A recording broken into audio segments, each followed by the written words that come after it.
अस्सलामुअलैकुम बच्चों।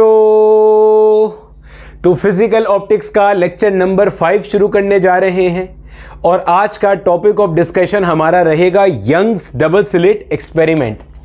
तो बच्चे, यंग्स डबल स्लिट एक्सपेरिमेंट या YDSC का ये पार्ट नंबर 3 है। इससे पहले हम 2 पार्ट मुकम्मल कर चुके हैं, उसमें कुछ टॉपिक्स हमारे बाकी रह गए थे और उन टॉपिक से क्वेश्चन हमारे माजी में ECAT MD-CAT में पूछे जा चुके हैं, इसलिए उन टॉपिक्स को हमने आज के लेक्चर में कवर करना है। कौन कौन से टॉपिक्स हैं उनको मैं समराइज कर देता हूं जो हम आज के लेक्चर में पढ़ेंगे।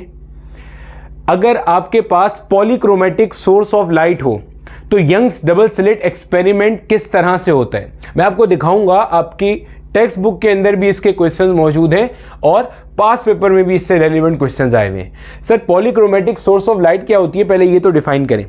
देखो भैया, जब हमने थॉमस यंग का एक्सपेरिमेंट पढ़ा था तो हमने ये बात देखी थी कि जो सोर्स ऑफ लाइट आपने लगाई थी जिससे निकल करके लाइट वेव्स आ रही थी और सामने स्क्रीन पर इंटरफेरेंस पैटर्न प्रोड्यूस कर रही थी, ब्राइट डार्क फ्रिंजेस बना रही थी, वो कैसी थी? मोनोक्रोमेटिक सोर्स थी, यानी कि सिंगल वेवलेंथ की लाइट सोर्स थी। अगर कोई ऐसी सोर्स आ जाए उस मोनोक्रोमेटिक की जगह जिसमें एक से ज़्यादा वेवलेंथ की लाइट मौजूद हो, जैसे अगर कोई वाइट लाइट की सोर्स आ जाए, वाइट लाइट तो बहुत सारी डिफरेंट वेवलेंथ से मिलके बनता है। हमें ये बात पता है कि 7 डिस्टिंक्ट कलर्स होते हैं जो वाइट लाइट में एग्जिस्ट करते हैं, विबग्योर वाले, violet, indigo, blue, green, yellow, orange, red. तो अगर ऐसी तमाम सोर्सेस को कहते हैं पॉलीक्रोमेटिक सोर्सेज ऑफ लाइट जिसके अंदर एक से ज्यादा वेवलेंथ्स मौजूद हों। तो ऐसे ही अगर कोई पॉलीक्रोमेटिक सोर्स ऑफ लाइट आ जाए तो क्या करेंगे? इंटरफेरेंस पैटर्न पे जब उसके क्वेश्चंस आएंगे तो वो कैसे सॉल्व करेंगे या फिनोमिना कैसे होगा, एक ये टॉपिक डिस्कस करेंगे। साथ ही साथ हमें ये बात पता है कि भैया जो हमारा बिल्कुल, ये मान लो एक स्लिट है, ये मान लो दूसरी स्लिट है, इनके बिल्कुल सेंटर्स के अंदर जो स्क्रीन का बिल्कुल दरमियान का हिस्सा होता है, यानी कि बच्चे देखो ऐसे, ये मान लो मेरा बेटा हमारे पास वो प्लेन है जिसमें स्लिट्स एग्जिस्ट कर रही है, ये सामने मेरा बेटा हमारे पास स्क्रीन है जहां पे हमें इंटरफेरेंस पैटर्न मिल रहा है। ये स्लिट आपके पास हो गई S1, ये स्लिट बच्चे आपके पास हो गई S2। इनके बिल्कुल दरमियान में जो ये जो जगह है, ये जो जगह है, इसको हमने नाम दिया था परपेंडिकुलर बाइसेक्टर का। ये जो जगह है यहां पे हमें पता है हमारा सेंट्रल मैक्सिमा बनता है। इससे ऊपर जाओगे, पहली डार्क फ्रिंज फिर ब्राइट फ्रिंज, ठीक है, फिर ऊपर जाओगे सेकंड डार्क फ्रिंज फिर ब्राइट फ्रिंज, यानी कि पहला मैक्सिमा, दूसरा मैक्सिमा, तीसरा मैक्सिमा, चौथा मैक्सिमा। अब आप कितना ऊपर जाते जाओगे आपको आखिरी मैक्सिमा मिले, यानी कि फर्स्ट ऑर्डर का मैक्सिमा यहां है, फिर सेकंड ऑर्डर का मैक्सिमा, थर्ड ऑर्डर का मैक्सिमा, फोर्थ ऑर्डर का मैक्सिमा। तो किसी भी गिवन अगर आपको एक सर्टेन स्लिट सेपरेशन दी हुई है, यानी कि आपको बता दिया S1 S2 के दरमियान में ये गिवन डिस्टेंस है, स्लिट सेपरेशन आपको दे दी, जो वेवलेंथ ऑफ लाइट आप यूज कर रहे हो एक्सपेरिमेंट में वो आपको बता दिया, तो आपसे अगर ये पूछा जाए कि मैक्सिमम ऑर्डर ऑफ फ्रिंज कहां तक एग्जिस्ट कर सकता है, यानी कितना ऊपर आपको फ्रिंज मिल जाएगी और उससे ऊपर फ्रिंज एग्जिस्ट नहीं करेगी, तो वो हम सीखेंगे यहां पे। क्लियर है? साथ ही साथ किसी भी फ्रिंज की जो एंगुलर विड्थ होती है वो आप कैसे डिफाइन करते हो उसको देखेंगे, उससे रिलेटेड भी माजी में एक बार क्वेश्चन आया हुआ है। और साथ ही साथ जो हमारे पास इंटेंसिटी का कॉन्सेप्ट है कि ब्राइट फ्रिंज में इंटेंसिटी मैक्सिमम होती है, डार्क फ्रिंज में इंटेंसिटी मिनिमम होती है, ये सारी चीजें मेरे बच्चे देख रहे होंगे। ऑब्वियस सी बात है, ये चूंकि पार्ट नंबर 3 है तो आगे जाने से पहले जहन में रखिएगा कि पार्ट नंबर 1 और पार्ट नंबर 2 आपका अच्छे से क्लियर होना जरूरी है। जितने क्वेश्चंस वहां पे कराए हुए वो आपने खुद से लाजमी सॉल्व किए हों ताकि आपको आज का लेक्चर अच्छे से समझ में आए। हेडिंग लगा लो अपने पास, YDSC पार्ट नंबर 3 या YDSC की कंटिन्यूटी के अंदर ही ये लेक्चर है। मेरा नाम बिलाल ज़िया है और ये मेरा और आपका एक नन्ना मुन्ना सा प्यारा सा प्लेटफॉर्म है जहां पर हम 11वीं और 12वीं की फिजिक्स कॉन्सेप्चुअली पढ़ रहे हैं। ठीक है, चलो देखते हैं। देखो भैया, थोड़ी सी बातें मैं रिवाइज कर देता हूं। हमने ये चीज देखी थी कि हमारे पास यंग्स डबल स्लिट एक्सपेरिमेंट में इस तरीके से हमारे पास स्लिट बनी होती है, सामने हमारे पास स्क्रीन होती है, ये हमारे पास स्लिट S1 मतलब ये ओपनिंग प्रोवाइड की हुई है, ये मेरा बेटा हमारे पास स्लिट S2, यहां पे हमारे पास कोई एक मोनोक्रोमेटिक सोर्स ऑफ लाइट थी जहां से हमारे पास इस तरीके से लाइट रेज आ रही थी। ठीक है, ये लाइट रेज हमारे पास ऐसे यहां से निकलती हैं और यहां से निकलती है। अच्छा, एक चीज और ध्यान में रखिएगा, यंग्स डबल स्लिट एक्सपेरिमेंट के अंदर 2 स्लिट होती हैं, 2 स्लिट होती हैं, 2 स्लिट होती हैं। अच्छा, एक चीज और ध्यान में रखिएगा, यंग्स डबल स्लिट एक्सपेरिमेंट के अंदर 2 स्लिट होती हैं, 2 स्लिट होती हैं। हमने ये बात पहले भी पढ़ी थी कि अगर आपको लाइट वेव का इंटरफेरेंस पैटर्न चाहिए और ऐसा पैटर्न चाहिए जिसको आप ऑब्जर्व कर सको, डिटेक्टेबल हो, ऑब्जर्वेबल हो इंटरफेरेंस पैटर्न, तो आपके पास दो लाइट वेव जो आपस में इंटरफेयर कर रही हैं वो ऐसी सोर्सेज से आनी चाहिए जो कि कोहेरेंट सोर्सेज हो। कोहेरेंट सोर्सेज का मतलब क्या है? जिनकी फ्रीक्वेंसी एक बराबर हो। तो अब देखो यहां होता क्या है, इस सामने स्क्रीन के ऊपर जो पैटर्न प्रोड्यूस हो रहा होता है वो दो लाइट वेव्स के मिलने की वजह से होता है। वो लाइट वेव्स कहां से आ रही होती है? एक आ रही होती है S1 से इस तरह से, एक आ रही होती है मेरा बेटा S2 से, जिसको अगर मैं ड्रॉ करके दिखाऊं तो ऐसे बन जाएगा। एक आ रही होती है S2 से, एक आ रही होती है S1 से। अब आप नोट करो, S1 से जो लाइट वेव्स आ रही हैं वो भी इसी मोनोक्रोमेटिक सोर्स से आ रही है, S2 से जो लाइट वेव्स आ रही हैं वो भी इसी मोनोक्रोमेटिक सोर्स से आ रही हैं। गोया कि आप यहां पे दो ऐसी लाइट सोर्सेज ऑब्टेन कैसे करते हो जिनका आपस में फेस कोहेरेंट रिलेशन है? ऐसे करते हो, यहां से जो लाइट सोर्स, इस लाइट सोर्स से जो लाइट वेव्स इमिट हो रही है इसके वेव फ्रंट्स को तकसीम करते हो। देखो फिर समझो, ये आपने मेन सोर्स लगाई हुई है, इसी से ये लाइट रेज आ रही हैं। आपने यहां पे दो छेद कर दिए, दो स्लिट्स कर दी। आपने बोला कि बेटा लाइट तुम यहां ना दो हिस्सों से निकल जाओ, तो कुछ लाइट ऊपर से निकल गई, कुछ लाइट नीचे से निकल गई। अब सामने स्क्रीन के लिए ये दो अलग सोर्सेज बन गई, हालांकि ये दो पीछे एक कॉमन सोर्स से ही आ रही हैं। तो जहन में रखिएगा, यंग्स डबल स्लिट एक्सपेरिमेंट के अंदर ये एक और एमसीक्यू है जो माजी में अक्सर पूछा जाता है। केपीके या बलूचिस्तान बोर्ड के जो एंड ऑफ चैप्टर में एमसीक्यूज दिए हुए उनमें भी ये क्वेश्चन मौजूद है। ऑप्शन वहां सारे गलत दिए हुए। सुनो अच्छे से क्वेश्चन क्या है। जब कभी भी हमें लाइट वेव का इंटरफेरेंस पैटर्न चाहिए, हम ये चाह रहे हैं कि यार लाइट वेव आपस में इंटरफेयर करें और हमें उनका इंटरफेरेंस दिखाई दे रहा हो, ऑब्जर्वेबल हो, डिटेक्टेबल हो, तो बुनियादी शर्त होती है कि दोनों लाइट वेव्स आपस में कोहेरेंट हो, यानी दोनों की फ्रीक्वेंसी सेम हो। अब ऐसी दो अलग अलग लाइट वेव्स का मिलना बहुत मुश्किल है, नामुमकिन है, जिनकी फ्रीक्वेंसी सेम हो, जिनका आपस में जो फेज डिफरेंस है वो कांस्टेंट चल रहा हो, वो फेज कोहेरेंट हो, फेज डिफरेंस उनका with respect to time constant चल रहा हो। अगर आप शुरू से लेक्चर सुनते आ रहे हो तो ये सारी बातें समझ में आ रही होंगी। तो हम ये चीज यहां पे कैसे ऑब्टेन करते हैं? हमने एक सोर्स ऑफ लाइट ली, उससे निकलने वाले वेव फ्रंट्स को दो हिस्सों में तकसीम कर दिया। अगला लेक्चर हमारा आएगा थिन फिल्म इंटरफेरेंस में। वहां पे आप देखोगे कि कैसे हम रिफ्लेक्शन और रिफ्रैक्शन की मदद से दो लाइट वेव्स को डिस्ट्रीब्यूट करते हैं ताकि वो आपस में कोहेरेंट रहें। वो देखेंगे जब अगला लेक्चर पढ़ेंगे, ठीक है। खैर, ये लाइट वेव्स आपस में इंटरफेयर करती हैं और सामने आपको स्क्रीन पे क्या होता है? पैटर्न मिलना शुरू हो जाता है। अब आपको दो तरह की फ्रिंजेस मिलती हैं या दो तरह के पैटर्न्स मिलते हैं जो कि हमारे काम के। एक, लाइट वेव्स अगर ऐसे मिलें आपस में कि वो कंस्ट्रक्टिव इंटरफेरेंस करें। सर कंस्ट्रक्टिव इंटरफेरेंस का मतलब क्या होता है? कि एक दूसरे का इफेक्ट ऐड करें। यानी कि आप ये भी कह सकते हो कि ऐसे मिले कि रिजल्टेंट इंटेंसिटी क्या हो जाए? मैक्सिमम हो जाए। इस केस में हम कहेंगे कंस्ट्रक्टिव इंटरफेरेंस, यानी क्रस्ट पे क्रस्ट आ जाए या ट्रफ पे ट्रफ आ जाए।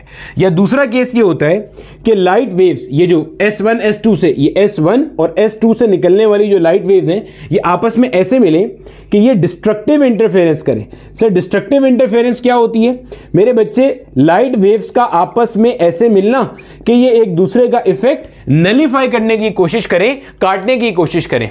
सच interference is termed as destructive interference. ठीक हो गया। अब देखो भैया, हमारे पास कंस्ट्रक्टिव इंटरफेरेंस कब होती है? कंस्ट्रक्टिव इंटरफेरेंस तब होती है जब दोनों मिलने वाली लाइट वेव्स के दरमियान में जो फेज डिफरेंस है वो या तो 0 हो, या 2 पाई रेडियन हो, या 4 पाई रेडियन हो, या 6 पाई रेडियन हो, और करते करते 2n पाई रेडियन हो। n से मुराद कोई भी इंटीजर हो सकता है, यानी कि 2 पाई का कोई भी मल्टीपल चलेगा। 2 पाई 2 जा, 2 पाई 3 जा, 2 पाई 4 जा, सब चलेगा।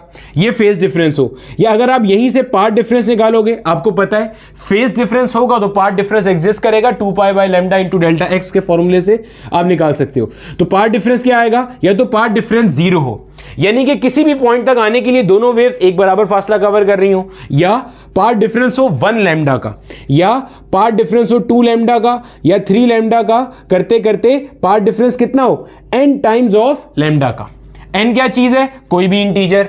यानी कि अगर दो वेव्स के दरमियान में path difference 1 lambda, 2 lambda, 3 lambda, 4 lambda, कोई भी इंटीग्रल मल्टीपल ऑफ लैम्डा है, तो अल्टीमेटली आपके पास क्या होगा, वहां पे कंस्ट्रक्टिव इंटरफेरेंस होगी, क्रस्ट पे क्रस्ट, ट्रफ पे ट्रफ आएगा, ओवरऑल इफेक्ट ऐड हो रहा होगा, लाइट वेव्स हैं तो मिलके ब्राइटेस्ट फ्रिंज आपको वहां मिल रही होगी, यानी कि एक ब्राइट स्पॉट आ रहा होगा। ठीक हो गया। अच्छा, डिस्ट्रक्टिव इंटरफेरेंस में क्या होता है, इसी कहानी को देख लो। डिस्ट्रक्टिव इंटरफेरेंस में ये होता है कि जो फेज डिफरेंस है, दो वेव्स आपस में मिले सच दैट कि इनके दरमियान में जो फेज डिफरेंस है वो क्या हो, या तो पाई हो, या 3 पाई हो, या 5 पाई हो। अब देखो ये ऑड मल्टीपल चल रहे, ऑड नंबर जो 2 के टेबल में डायरेक्ट नहीं आता, 1 पाई, 3 पाई, 5 पाई। आगे चलेंगे तो आप बोलोगे यहां पे कोई भी ऑड नंबर को मल्टीप्लाई कर दें किससे, पाई से। और ऑड नंबर के लिए जर्नल टर्म हम क्या यूज करते हैं, 2n यूज कर रहा हूं ना यहां पे हर जगह, तो ये बन जाएगा 2n - 1 मल्टीप्लाई बाय पाई। इसको आप 2n + 1 भी लिख सकते हो, बस फर्क क्या होगा, जब मैंने 2n - 1 लिखा है तो n का वैल्यू 1 हो सकता है, 2 हो सकता है, मतलब कोई भी वैल्यू हो सकता है, बस n 1 से स्टार्ट होगा। यहां पे जो आपका n है ये 0 से स्टार्ट होगा। अब देखो अगर मैं यहां पे 2n + 1 लिखता तो n 0 से स्टार्ट हो रहा होता। ये सब बातें जहन में रखिएगा, ठीक है। अच्छा, ये तो हो गया फेज डिफरेंस। अगर हम पार्ट डिफरेंस की तरफ जाएं, फेज डिफरेंस से पार्ट डिफरेंस कैसे निकालते हैं, फॉर्मूला होता है 2 pi by lambda into delta x is equal two phase difference. अगर आपको डेल्टा एक्स चाहिए, लैम्डा को वहां फेंको, 2 पाई को नीचे ले आओ, तो लैम्डा अपॉन 2 पाई को जब आप फेज डिफरेंस से मल्टीप्लाई करोगे आपको पार्ट डिफरेंस मिल जाएगा। तो पार्ट डिफरेंस कितना आएगा यहां पे, ये आएगा आपके पास λ/2, यहां से निकालोगे 3 λ/2, यहां से निकालोगे 5 λ/2, करते करते ऑड मल्टीपल ऑफ λ/2, 1 λ/2, 3 λ/2, 5 λ/2, यानी कि आप बोलोगे odd number multiply by λ/2। Generalize कर दो, ऑड नंबर की जगह पे क्या लिख दिया, 2n - 1 इंटू λ/2। n कुछ भी हो सकता है, 1 2 3 1 से स्टार्ट होगा। अगर यहां 2n + 1 यूज करोगे तो n 0 से स्टार्ट होगा, बाकी सही दोनों में कोई फर्क नहीं पड़ता। 2 को अगर मैं इस ब्रैकेट के अंदर ले जाऊं तो 2n - 1 अपॉन में आ गया 2, और आ गया यहां पे आपके पास लैम्डा। एलसीएम को खोल दोगे तो 2n/2 - 1/2 बन जाएगा n ½ लैम्डा। ठीक है, n है, बहुत सारी जगह पे यहां पे m भी यूज हुआ होता है, डजंट मैटर, इंटीजर है, क्या फर्क पड़ता है। ये बातें हमने पढ़ी थी, ये बातें जहन में रखने वाली है। क्या, फिर सुन लो, आपके पास इस स्क्रीन पे आपको जो सामने पैटर्न मिल रहा होगा, कहीं पर ब्राइट कहीं पर डार्क, वो डिपेंड किस पे करता है, वो डिपेंड करता है वेव्स के दरमियान में पार्ट डिफरेंस पे। मान लो आप कहते हो यार वेव्स मेरी इस पॉइंट पर आई, जैसे अगर मैं यहां पे ड्रॉ करके दिखाऊं, मैं कहता हूं S1 से भी वेव्स निकली और S2 से भी वेव्स निकली, और अल्टीमेटली स्क्रीन पे किसी भी एक पॉइंट पर आकर मिल रही हैं। अच्छे से सुनना और देखते चलना। मैं कहता हूं मेरा बेटा S1 से भी आपके पास वेव निकली, इसको यहां मार्क कर देते हैं। ये कोई एक जनरल पॉइंट है जहां पे आके आपकी वेव मिल रही है। S1 से कोई वेव यहां पे आई, S2 से भी वेव यहां पे आई, नजर आ रहा है आपको। इस पॉइंट को आपने P का नाम दे दिया। अब देखो भैया, P पॉइंट पर आपको ब्राइट स्पॉट मिलेगा या डार्क स्पॉट, सामने से देखोगे तो ब्राइट पट्टी मिलेगी या डार्क पट्टी। ये डिपेंड करता है कि जो दो वेव्स यहां पे आ रही हैं इनके दरमियान में पार्ट डिफरेंस कितना है। सर पार्ट डिफरेंस क्यों है, S1 से आने वाली वेव ने यहां पे फासला कम कवर किया, S2 से आने वाली वेव ने फासला ज्यादा कवर किया है। तो अगर मैं यहां से ऐसे परपेंडिकुलर ड्रॉ करूं तो इसको अगर Q का नाम दे दूं तो ये है मेरा बेटा एक्स्ट्रा डिस्टेंस जो S2 से आने वाली वेव ने कवर किया है, और इसको अपन लोग कहते हैं पाथ डिफरेंस। क्या नाम देते हैं, पाथ डिफरेंस। और हमने ये भी देखा है प्रीवियस 2 पार्ट्स के अंदर कि हमारे पास यंग्स डबल स्लिट एक्सपेरिमेंट के अंदर जो पाथ डिफरेंस होता है वो किसके बराबर होता है, d sin थीटा के बराबर होता हैगा। तो गोया मेरा बेटा कंडीशन क्या बन गई, अगर आप चाहते हो किसी भी पॉइंट के ऊपर यंग्स डबल स्लिट एक्सपेरिमेंट में कंस्ट्रक्टिव इंटरफेरेंस हो, तो जो पार्ट डिफरेंस है यानी कि d sin theta, this should be equal to n lambda. अगर ये n लैम्डा के बराबर है यानी कि part difference between the two waves reaching a common point on the screen n lambda के बराबर है, तो क्या होगा, वहां पे कंस्ट्रक्टिव इंटरफेरेंस होगी, ब्राइट फ्रिंज मिलेगा। और अगर डिस्ट्रक्टिव इंटरफेरेंस चाह रहे हो तो क्या होगा, आप बोलोगे d sin थीटा यानी कि पार्ट डिफरेंस जो दो वेव्स के दरमियान में है वो बराबर होना चाहिए n - ½ लैम्डा, या तो ये लिख दो या ऐसे लिख दो 2n - 1 इंटू λ/2। एक ही बात है, ये बात एक बराबर है। इतनी बात आप जहन में रख लिएगा। अगर इतनी चीजें आपको याद आ रही हैं तो हम लोग आज का मेन लेक्चर स्टार्ट करते हैं, जिसमें हमने पढ़ना है Young's double slit experiment in the case of bichromatic light या उसको आप पॉलीक्रोमेटिक लाइट समझ लो। अच्छा, मोनोक्रोमेटिक लाइट क्या होती है? जिसके अंदर एक वेवलेंथ एग्जिस्ट करती है, जिसको आप वन कलर की वेवलेंथ भी कह सकते हो या वन कलर की लाइट भी कह सकते हो। जैसे अक्सर कहा जाता है ना, ग्रीन लाइट आपने सोर्स के तौर पे यूज करी या रेड लाइट यूज करी, they all are monochromatic light. Bichromatic क्या है? जब कभी भी आप दो कलर मिलाओगे, ऐसे नहीं है वो दो अलग अलग कलर की लाइट दे रही होगी। अरे भैया देखो, अगर आप रेड कलर में ग्रीन कलर मिलाओ तो एक अलग कलर बन जाएगा। तो ऐसी कोई कलर की लाइट है जो कि एक से ज्यादा वेवलेंथ से मिलकर बनी है। अब उस केस में क्या होगा, समझो जरा, बात को हम समझने की कोशिश करते हैं। देखो, फिर इसका सवाल आपको कराता हूं। सिंध बोर्ड की जो नई किताब आई है उसके अंदर जो एग्जाम्पल डली हुई है वो एग्जाम्पल भी बायक्रोमेटिक लाइट की है, और इसी तरह से दो सवाल और पास पेपर में आए हुए, वो भी मैं भी आपको कराता हूं। ये मान लो मेरा बेटा, हमारे पास यंग डबल स्लिट एक्सपेरिमेंट का ऑपरेटस है, और मान लो यहां पे मेरे पास दो सोर्सेज रखी हुई हैं। सिर्फ समझा रहा हूं, अभी मैं सिर्फ समझा रहा हूं। एक सोर्स है, यहां से जो लाइट निकल रही है इसकी वेवलेंथ λ1, यहां से जो लाइट निकल रही है इसकी वेवलेंथ λ2।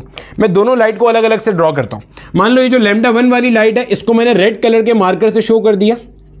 ये जो पहली सोर्स है जिसकी वेव्स λ1 की है इसको मैंने ऐसे शो कर दिया, और ये जो दूसरी सोर्स है जिसकी वेवलेंथ λ2 है इसको मैंने ऐसे ग्रीन कलर से शो कर दिया।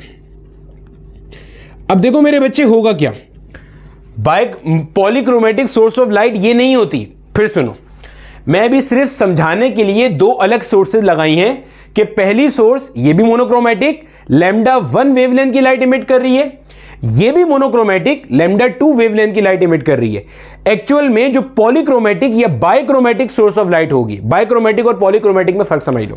मोनोक्रोमेटिक जिससे एक वेवलेंथ की लाइट निकले, बायक्रोमेटिक ऐसी लाइट निकल रही है जिसमें दो वेवलेंथ मौजूद है, पॉलीक्रोमेटिक ऐसी लाइट निकल रही है जिसमें एक से ज्यादा वेवलेंथ है। वो दो भी हो सकती है, तीन भी हो सकती है, चार भी हो सकती है, बहुत सारी भी हो सकती है। क्लियर है? तो मैंने समझाने के लिए बोला कि यार दो मोनोक्रोमेटिक सोर्स लगाई हैं, और आपके पास एक से ये रेड वाली निकल रही है λ1, एक से ये ग्रीन वाली निकल रही है λ2। अब क्या होगा, आपको नजर आ रहा है यहां पे भाई साहब आपके पास दो स्लिट्स है, मस्त, एक स्लिट आपकी S1, एक स्लिट आपकी S2। अब क्या होगा, देखो जो रेड वाली लाइट है वो भी स्लिट S1 S2 से बाहर आएगी, जो ग्रीन वाली लाइट है वो भी स्लिट S1 S2 से बाहर आएगी। रेड वाली लाइट आपस में इंटरफेरेंस करेगी, ग्रीन वाली लाइट आपस में इंटरफेरेंस करेगी, और दोनों के इंडिपेंडेंट यहां पे इंटरफेरेंस पैटर्न छपना शुरू हो जाएंगे। समझो बात को, थोड़ी देर के लिए फील करो। थोड़ी देर के लिए मान लो ये ग्रीन वाली लाइट मौजूद नहीं है, यानी कि इस वाली सोर्स को अगर मैं मार्केट से शार्ट कर दूं तो ये अकेली मोनोक्रोमेटिक सोर्स है, तो क्या होगा, सिर्फ ऐसे रेड वाली लाइट आ रही होगी जिसकी वेवलेंथ λ1 है, यहां से बाहर आएगी, यहां से बाहर आएगी, आपस में इंटरफेरेंस होगी और सामने स्क्रीन पे bright dark bright dark bright dark छपना शुरू हो जाएगा। अब मैंने साथ ये वाली भी लगा दी जिसकी वेवलेंथ क्या है, λ2 है। अब ग्रीन वाली लाइट भी S1 S2 से बाहर आ रही है, ये ग्रीन वाली भी ग्रीन वाली से इंटरफेयर करेगी, λ2 आपस में इंटरफेयर करेंगे, सामने स्क्रीन पे उसके भी पैटर्न्स क्या होंगे, छप जाएंगे। अब मसला क्या होगा, मसला ये होगा पहले से एक पैटर्न मौजूद है λ1 का, उसके ऊपर λ2 का पैटर्न भी छप जाएगा। तो चार में से कोई पॉसिबिलिटी हो सकती है। क्या, देखो जो पहले वाली वेव है इसका ब्राइट दूसरे वाले की ब्राइट से इंटरफेयर करे, यानी कि पहली वेव की वजह से λ1 वाली सोर्स की वजह से जहां पे ब्राइट बन रहा है वहीं पर λ2 की वजह से भी ब्राइट बन जाए। दूसरा केस, पहले वाले की वजह से जहां ब्राइट बन रहा है वहां पे दूसरे वाले की वजह से डार्क बन जाए। तीसरा केस, पहले वाले की वजह से जहां डार्क फ्रिंज बन रही है इसका मिनिमा जहां बन रहा है वहां पर इसका मैक्सिमा बन जाए। चौथा और आखिरी केस, जहां पर इसका मिनिमा बन रहा है वहीं पर इसका भी मिनिमा बन जाए। फिर सुनना, फिर समझना, कोई जल्दी नहीं है, कोई परेशानी नहीं है। कहने को मैं डायरेक्ट क्वेश्चन भी करा सकता था, इसका हड़ाउड़ी में निकल जाता, कॉन्सेप्ट का फील नहीं आता। फिर सुनो, यंग्स डबल स्लिट एक्सपेरिमेंट में अपन लोग करते क्या है, मोनोक्रोमेटिक सोर्स लेते हैं, रीजन समझ में आएगा अभी। बायक्रोमेटिक या पॉलीक्रोमेटिक सोर्स के अंदर ऐसा नहीं है इंटरफेरेंस पैटर्न नहीं मिलता, मिलता है। इनफैक्ट थॉमस यंग ने 1801 में जो अपना एक्सपेरिमेंट किया था ना, जिसकी बेस पे ये पूरा फिनोमिना निकला, वो किया ही उसने व्हाइट लाइट से था। तो पॉसिबल है। मसला क्या होता है अब आपको नजर आएगा। देखो मोनोक्रोमेटिक में क्या था, बिल्कुल वाज़े अंदाज में सेंट्रल मैक्सिमा, फिर डार्क फ्रिंज, फिर ब्राइट फ्रिंज, फिर डार्क, फिर ब्राइट, सब मिल रहा था, टेंशन नहीं थी। अभी क्या है, अभी समझो ऐसे आपने दो सोर्सेज लगाई हुई है, एक से λ1 वाली लाइट निकल रही है, एक से λ2 वाली। जब λ1 वाली लाइट यहां से आएगी उसका अपना पैटर्न यहां बन जाएगा, जब λ2 वाली लाइट आएगी उसका भी पैटर्न बन जाएगा। अब एक पैटर्न पे दूसरा पैटर्न छप गया। सोचो अगर कोई ऐसी सोर्स होती यहां पे जिससे 3 वेवलेंथ की लाइट निकल रही होती, λ3 भी होता, तो λ3 की लाइट भी आती, उसका भी पैटर्न छप जाता। अब क्या होता मसला ये कि सामने पैटर्न को पढ़ पाना, डिस्टिंग्विश कर पाना मुश्किल हो रहा है। तो मैंने आपको 4 केसेस बता दिए कि भाई जहां पर पहली वेवलेंथ की वजह से ब्राइट आ रहा है वहीं पर दूसरी वेवलेंथ का ब्राइट भी आ जाए, यानी कि दोनों का मैक्सिमा ओवरलैप कर जाए। पहले का मैक्सिमा दूसरे का मिनिमा ओवरलैप कर जाए, पहले का मिनिमा दूसरे का मैक्सिमा ओवरलैप कर जाए, या दोनों का मिनिमा ओवरलैप कर जाए। हम लोग जो पढ़ते हैं ना ज्यादातर, वो या तो पढ़ते हैं ये वाला केस, या मेरा बेटा इसको हम पढ़ते हैं ये वाला केस। अभी आपको सवाल दिखाता हूं। ये वाले केसेस नॉर्मली हम पढ़ते नहीं, इसको हम कहते हैं एब्सोल्यूट ब्राइटनेस। क्या नाम देते हैं? एब्सोल्यूट ब्राइटनेस या एब्सोल्यूट ब्राइट फ्रिंज। जहां पे कोई बायक्रोमेटिक सोर्स के अंदर पहली वेवलेंथ का भी मैक्सिमम आ रहा हो और दूसरे का भी क्या आ रहा हो, मैक्सिमा आ रहा हो, दोनों मिला के मैक्सिमा हो जाएगा, मजीद ब्राइट फ्रिंज बनेगी। इसको अपन लोग कहते हैं एब्सोल्यूट डार्क फ्रिंज या एब्सोल्यूट डार्कनेस या एब्सोल्यूट मिनिमा, जहां पे पहली का भी डार्क आ रहा हो और दूसरे का भी क्या आ रहा हो, मिनिमा आ रहा हो। फील आ रहा है? अब अगर यहां पे कोई ट्राइक्रोमेटिक सोर्स होती, यानी कि पॉलीक्रोमेटिक सोर्स, ऐसी सोर्स जिससे 3 वेवलेंथ निकलती, तो क्या होता? क्यों पढ़ पाना मुश्किल होता? देखो यहां बनाता हूं कंडीशंस क्या क्या बन जाती। देखो कंडीशंस ये बन जाती, सिर्फ ना आपने कॉन्सेप्ट का फील करना है जो आपको समझा रहा हूं, वरना देखो किताब में तो सीधा सीधा लिखा हुआ होता है। अरे भैया एक मिनट, देखो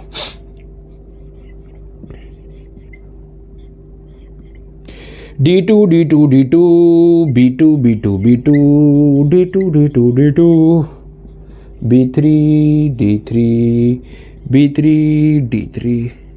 अब मेरा बेटा आपको ना यहां से समझ में आएगा कि क्यों मुश्किल होता है एक से ज्यादा वेवलेंथ वाली सोर्स लगाकर इंटरफेरेंस पैटर्न को पढ़ने में। अब देखो अगर मैं यहां पे कोई ऐसी सोर्स लगाता जिससे 3 वेवलेंथ की लाइट निकल रही होती, तो क्या होता?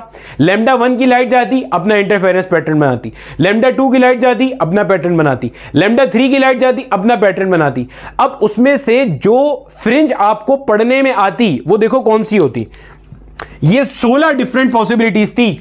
और जो आप पढ़ते हैं ना सामने स्क्रीन पर, वो आप एक ये पॉसिबिलिटी पढ़ सकते थे, एक ये पॉसिबिलिटी पढ़ सकते थे, बाकी आप पढ़ ही नहीं सकते थे। क्यों? देखो एब्सोल्यूट ब्राइट आप पढ़ लोगे, एब्सोल्यूट डार्क आप पढ़ लोगे। एब्सोल्यूट ब्राइट का मतलब क्या है?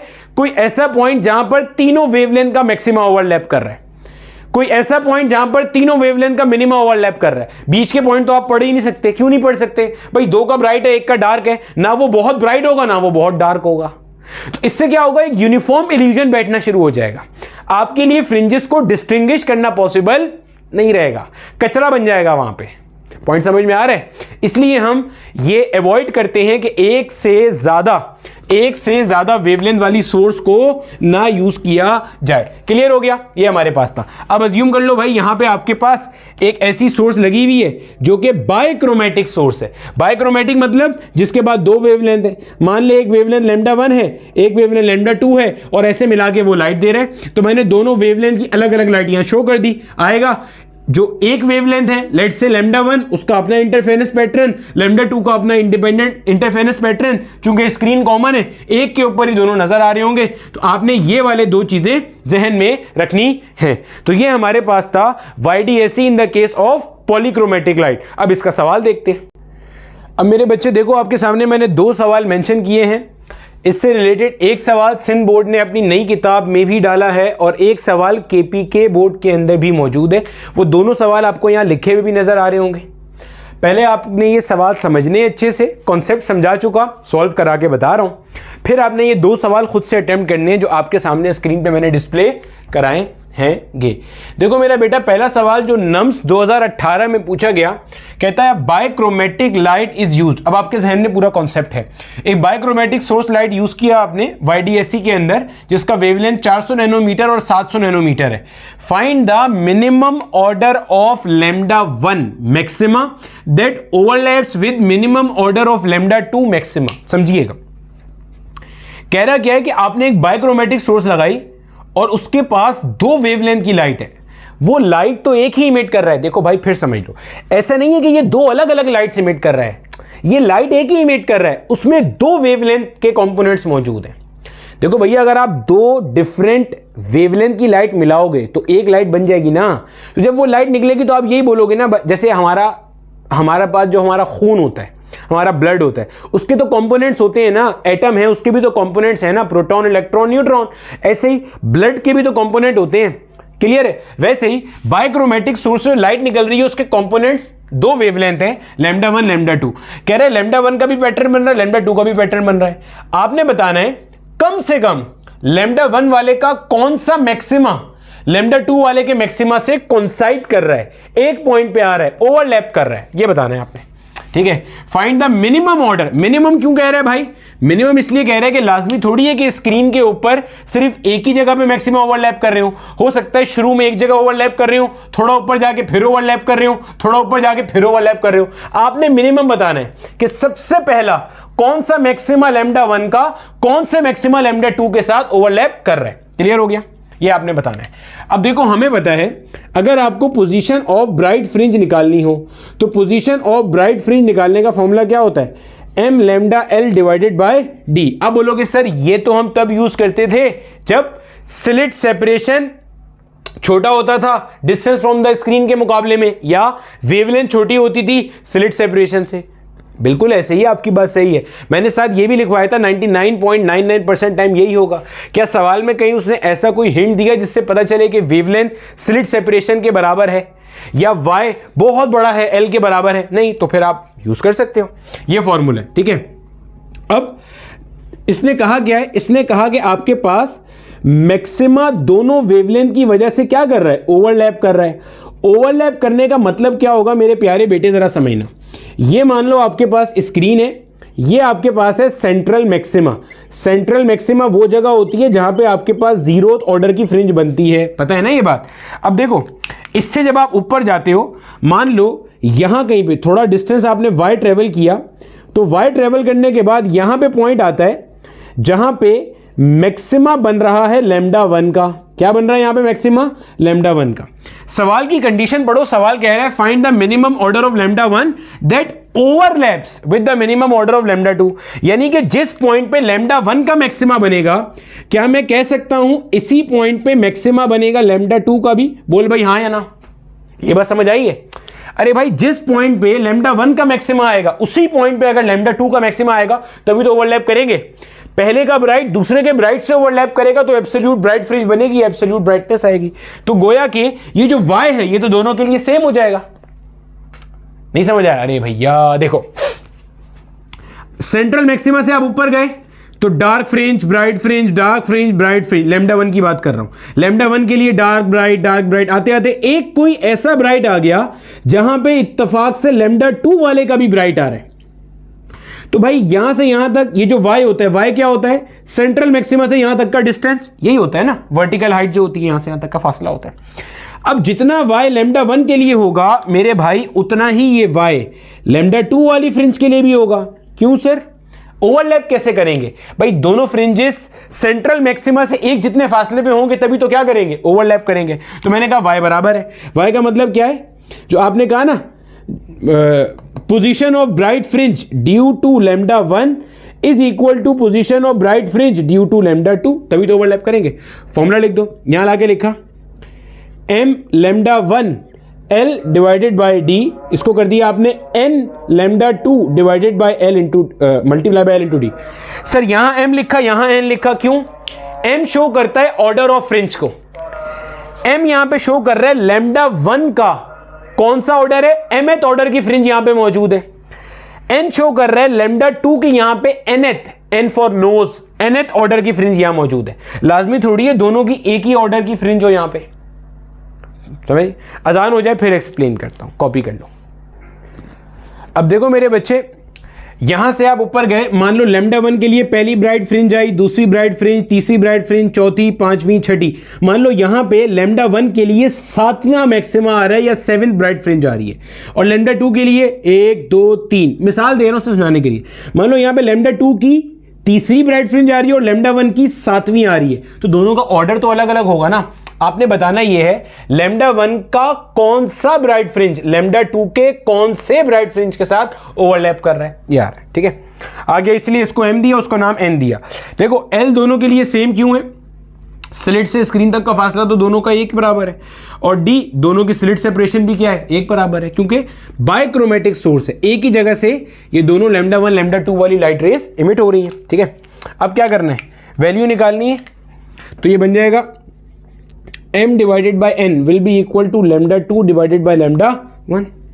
लैम्डा 2 कितना है 700 नैनोमीटर और लैम्डा 1 कितना है 400 नैनोमीटर, तो 700 into 10 power minus 9, 400 into 10 power minus 9, ये और ये मर गया, 2 0 से 2 0 मर गए, यानी कि m अपॉन n का वैल्यू आ रहा है मेरे बच्चे कितना 7/4, यानी कि m आ रहा है 7 और n आ रहा है 4। क्या समझे इससे आप, यानी कि आप यहां से समझिए ये मेरा बेटा के ये जो आपका लैम्डा 1 था, लैम्डा 1 वाली जो लाइट थी, इसका जो 7th ब्राइट फ्रिंज है, इसका जो 7वां ब्राइट फ्रिंज है, वो लैम्डा 2 वाले के चौथे ब्राइट फ्रिंज, इसको पहले वाले को m कहा था ना, हाँ दूसरे वाले को n, इसके चौथे ब्राइट के साथ क्या करेगा, ओवरलैप करेगा। समझो, पहला ब्राइट, दूसरा ब्राइट, तीसरा ब्राइट करते करते जो 7वां ब्राइट होगा लैम्डा 1 का, उसी जगह पे होगा जहां पे इसका चौथा ब्राइट एग्जिस्ट करेगा। अब बोलोगे सर आपने तो ऐसे हवाई फेंक दी, साबित करें, साबित भी कर लेते हैं, यही वाला फॉर्मूला यूज करेंगे। पोजीशन ऑफ ब्राइट फ्रिंज निकाल के देखते हैं। देखो, अगर मैं 7th ब्राइट यानी कि लैम्डा 1 का जो यहां पे पैटर्न बन रहा है, लैम्डा 1 के 7वें मैक्सिमा की अगर मुझे पोजीशन निकालनी हो, सेंट्रल मैक्सिमा से कितना ऊपर जाके 7th मैक्सिमा बन रहा है, तो ये फॉर्मूला यूज करूंगा, 7 मल्टीप्लाई बाय लैम्डा, लैम्डा कितना है इसके लिए 400 नैनोमीटर, ऐसा ही है, और L नहीं गिवन, L मान लो 1 मीटर है, L मान लो कितना है 1 मीटर है, नहीं गिवन ना, खुद से मान लिया, और D मान लो 1 मिलीमीटर है। मिलीमीटर का मतलब क्या होता है 10 पावर माइनस 3, सही। 7 4 हो गया 28, और 2 0 को लिख सकता हूं 10 पावर 2, 10 पावर माइनस 3 नीचे से ऊपर गया तो 10 पावर प्लस 3, 10 पावर माइनस 9 आ गया एज इट इज। 2 में 3 ऐड किया 5, 5 में से 9 गया तो कितना हो गया 10 पावर माइनस का 4, एक डेसिमल पीछे ले आए तो 2.8 mm, यानी कि सेंट्रल मैक्सिमा से 2.8 मिलीमीटर ऊपर जाके आपको लैम्डा 1 की 7वीं ब्राइट फ्रिंज मिल रही है। अब एक काम करते हैं, ये जो आपने लैम्डा 2 की चौथी ब्राइट फ्रिंज है, इसका भी जरा सेंट्रल मैक्सिमा से फासला निकालते हैं। क्या फॉर्मूला होगा, यही फॉर्मूला होगा। अब बोलोगे पोजीशन ऑफ ब्राइट फ्रिंज, क्या कर रहा हूं, चौथी ब्राइट फ्रिंज जो लैम्डा 2 की है उसका डिस्टेंस निकाल रहा हूं फ्रॉम द सेंट्रल मैक्सिमा। क्या हो जाएगा n lambda l by D, n क्योंकि इसका ऑर्डर लिखना है, अब लैम्डा 2 की ब्राइट फ्रिंज निकाल रहा हूं, तो आप बोलोगे चौथी का निकाल रहे हैं, लैम्डा 2 कितना है 700 नैनोमीटर, यानी कि 10 पावर माइनस 9, आगे दिख भी रहा है, नहीं दिख रहा, 10 पावर माइनस 9 जो L है, L बेसिकली क्या है 1 के बराबर है, अपॉन में D कितना माना हुआ है 1 इंटू 10 पावर माइनस का 3, क्योंकि दोनों के लिए एक बराबर है। 4 7 का क्या हो गया 28, और आगे 2 0 को लिख सकता हूं 10 पावर 2, नीचे से ऊपर जाएगा 10 पावर प्लस का 3, 10 पावर माइनस 9, 2 में 3 ऐड किया 5, 5 में से 9 गया तो 4 बचा, 28 इंटू 10 पावर माइनस 4, एक डेसिमल पीछे आ जाएगा 10 पावर माइनस 3, 10 पावर माइनस 3 को लिख सकता हूं मिलीमीटर। आप नोट करो, पहली वेवलेंथ की जो 7th ब्राइट फ्रिंज है वो भी 2.8 मिलीमीटर ऊपर आ रही है, और पहली वेवलेंथ की जो क्या है सेकंड वेवलेंथ की जो चौथी ब्राइट फ्रिंज है वो भी 2.8 मिलीमीटर आ रही है। कॉन्सेप्ट का फील आया, एक ही पॉइंट पर दोनों का जो मैक्सिमा है उसका 7वां और इसका चौथा आके ओवरलैप कर रहे हैं। अब जो हमने कहा है ना ये मिनिमम ऑर्डर का मतलब क्या है ये भी समझना। अगर आप इस पूरे को 2 से मल्टीप्लाई कर दो, 7 2 हो गया 14, 4 2 हो गया 8, तो पहले वाले का गौर से सुनना, लैम्डा 1 का 14 ब्राइट फ्रिंज लैम्डा 2 के 8 ब्राइट फ्रिंज से अगेन ओवरलैप करेगा। मजीद 3 से मल्टीप्लाई कर दो, 21 बटा 4 तिया 12, 21/12, यानी कि पहले वाले का 21वां ब्राइट फ्रिंज दूसरे वाले के 12वें ब्राइट फ्रिंज से फिर ओवरलैप करेगा। अब आपकी जिम्मेदारी है आपने वीडियो को पॉज करके मेरी इस स्टेटमेंट को वैलिडेट करना है कि 14th bright fringe of lambda 1 क्या ओवरलैप कर रहा है 8th bright fringe of lambda 2 से या नहीं कर रहा। कैसे करोगे? पोजीशन निकालना 14th bright fringe of lambda 1 की और पोजीशन निकालना 8th bright fringe of lambda 2 की और देख लेना आंसर। अगला सवाल AKU 2024। अब इसी साल ये क्वेश्चन आया जिस साल ये वीडियो लेक्चर बन रहा है। क्वेश्चन कहा कि आपके पास ऐसी बायोक्रोमेटिक सोर्स ऑफ लाइट यूज हुई YDSC में, आपको दे दिया एक का लैम्डा 1 ये रहा, एक का लैम्डा 2 ये रहा, आपको इत्तेफाक से L का वैल्यू यानी कि स्लिट से स्क्रीन तक का फासला और स्लिट सेपरेशन भी दे दिया। सेम क्वेश्चन था, बस यहां पे मिनिमा है। Find the minimum order of lambda 1 minima that overlaps with minimum order of lambda 2। मैं सॉल्व करा रहा हूं, इतने हिस्से को कॉपी कर लो, 1 2 चलो। यानी कि कह रहा यह है कि देखो भाई सामने स्क्रीन पे आपके पास जो पहली वेवलेंथ है उसकी भी फ्रिंजेस बन रही होंगी, दूसरी वेवलेंथ वाले की वजह से भी फ्रिंजेस बन रही होंगी। ये तो पता है ना हमें, बात बिल्कुल पता है। अब जो आपके पास पहली वेवलेंथ की वजह से फ्रिंजेस बन रही हैं उसके अंदर पहली का डार्क होगा, बिल्कुल होगा, दूसरी का डार्क होगा। आपने वो पॉइंट बताना है जहां पे पहली की वजह से जो डार्क है वो दूसरी की वजह से बनने वाले डार्क के साथ क्या कर रहा है? ओवरलैप कर रहा है। या इसको वो यूं भी कह सकता था कि आपको एब्सोल्यूट डार्कनेस मिल रही है। क्या मिल रहा है मेरे भाई? एब्सोल्यूट डार्कनेस मिल रही है। ठीक है, देख लेते हैं, सॉल्व कर लेते हैं जल्दी से। अब देखो भैया, पोजीशन ऑफ डार्क फ्रिंज आप कैसे निकालते हो? तो पोजीशन ऑफ डार्क फ्रिंज निकालने का फॉर्मूला क्या है? YD, इसको आप स्मॉल y से भी शो करते हो, is equal to m minus का half into lambda L divide by d, या ऐसे भी कह सकते थे 2m minus 1 lambda L divided by 2d, जैसे मर्जी कर लो। अब हमें ये बात पता है, अगर ये स्क्रीन है, ये हमारा सेंट्रल मैक्सिमा है, इससे ऊपर जाएंगे तो कोई एक पॉइंट ऐसा आएगा जहां पे लैम्डा 1 की वजह से डार्क फ्रिंज आ रही है और इसी पॉइंट पे लैम्डा 2 की वजह से डार्क फ्रिंज आ रही है, तभी तो ओवरलैप कर रही है। तो दोनों के लिए y का वैल्यू कैसा हो जाएगा? सेम हो जाएगा। अब बोलोगे position of dark fringe due to lambda 1 is equal to position of dark fringe due to lambda 2। समझ में आने वाली बात है, इक्वेट कर दो लाके, m माइनस का हाफ लैम्डा 1 इंटू L बटे डी, यहां n माइनस का हाफ लैम्डा 2 इंटू L बटे में आ गया d। नजर आ रहा है सर? m और n क्यों किया बेटे? रीजन सिमिलर है, क्योंकि लैम्डा 1 की mth डार्क फ्रिंज लैम्डा 2 की nth डार्क फ्रिंज के साथ ओवरलैप कर रही है। L से L मर गया क्योंकि स्लिट से स्क्रीन तक का फासला दोनों के लिए एक बराबर, d से d मर गया क्योंकि स्लिट सेपरेशन दोनों के लिए एक बराबर। अब क्या करेंगे भाई से? अब मेरा बेटा इसको करते हैं ऐसे, m माइनस का half divided by n minus का half is equal to lambda 2 divided by lambda 1। सही। अगर यहाँ एलसीएम सेम करूं तो ये बन जाएगा 2m अपॉन 2, ये बन जाएगा 2n अपॉन 2। इसको मैं लिख सकता हूं 2m minus 1 whole divide by 2 upon में आ जाएगा 2n minus 1 whole divide by 2 is equal to lambda 2 upon lambda 1। Lambda 2 कितना है? 560 नैनोमीटर, नैनो मतलब 10 पावर माइनस 9। ये कितना है? 400 नैनोमीटर, यानी कि 10 पावर माइनस 9। ये 2 से 2 मर गया, 2m माइनस 1, यहां पे ये भी मर गया, एक 0 से एक 0 मर गया। 8 का टेबल देखो, 8 7 जा 56, 8 5 जा 40। सही। अभी आंसर नहीं आया, अभी चल रहा है, काम चल रहा है अभी। ठीक है भैया? अबे तुम क्यों नहीं मिट रहे? अब देखो भैया, हमारे पास अगला गेम क्या हो रहा है? अगला गेम हमारे पास ये हो रहा है, आंसर हमारे पास आ रहा है 2m माइनस 1 अपॉन में आ रहा है 2n minus 1 is equal to 7 divided by 5। यहां से अगर मैं इक्वेट करूं 2m माइनस 1 को 7 से इक्वेट कर दो तो आंसर आता है 2m इज इक्वल टू 8। ये वहां जाके प्लस हो गया। m का वैल्यू आ रहा है मेरे बेटे क्या? 4 आ रहा है। 2n माइनस 1 को 5 से इक्वेट कर दो, 2n minus 1 is equal to 5, यानी कि 2n इज इक्वल टू 6। ये वहां जाके ऐड हो गया, यानी कि n is equal to 3। Lambda 1 का गौर से देखना, m मैंने किसका लिया हुआ है? लैम्डा 1 का। लैम्डा 1 की जो चौथी डार्क फ्रिंज है वो लैम्डा 2 की तीसरी डार्क फ्रिंज के साथ मिल रही है। समझो, सेंट्रल मैक्सिमा, सेंट्रल मैक्सिमा से ऊपर जाओ तो पहली डार्क फ्रिंज आई लैम्डा 1 की, छोड़ दो, दूसरी डार्क फ्रिंज आई लैम्डा 1 की, तीसरी आई, चौथी आई। जो चौथी डार्क फ्रिंज है लैम्डा 1 की उस जगह पे लाई कर रही है जहां पे थर्ड डार्क फ्रिंज है लैम्डा 2 की। सॉल्व करके चेक करना है, चेक भी कर सकते हैं। कैसे करेंगे चेक भाई? पोजीशन निकाल लो डार्क फ्रिंज की, लैम्डा 1 की और लैम्डा 2 की। चेक करते हैं। अगर मैं पोजीशन कैलकुलेट करूं डार्क फ्रिंज की, पहले लैम्डा 1 के लिए, तो फॉर्मूला क्या है? फॉर्मूला है m माइनस का हाफ इंटू लैम्डा l बटे में आएगा d। m यहां पे आ जाएगा 4, तो 4 माइनस का हाफ लिख दिया यहां पे, 4 माइनस का हाफ। लैम्डा कितना है? लैम्डा 1 की बात चल रही है, 400 नैनोमीटर।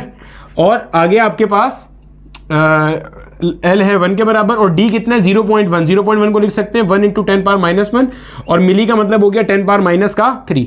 4 2 ज़ा 8, 8 माइनस 1 कितना होता है? 7 अपॉन में आ गया 2। अच्छा, इसको लिख दिया मैंने यहाँ पे 4 इंटू 10 पावर 2, और ये हो गया मेरे पास 10 पावर माइनस का 9। सही है, ये हो गया 10 पावर माइनस 4, और ऊपर आ जाएगा तो 10 पावर प्लस का 4।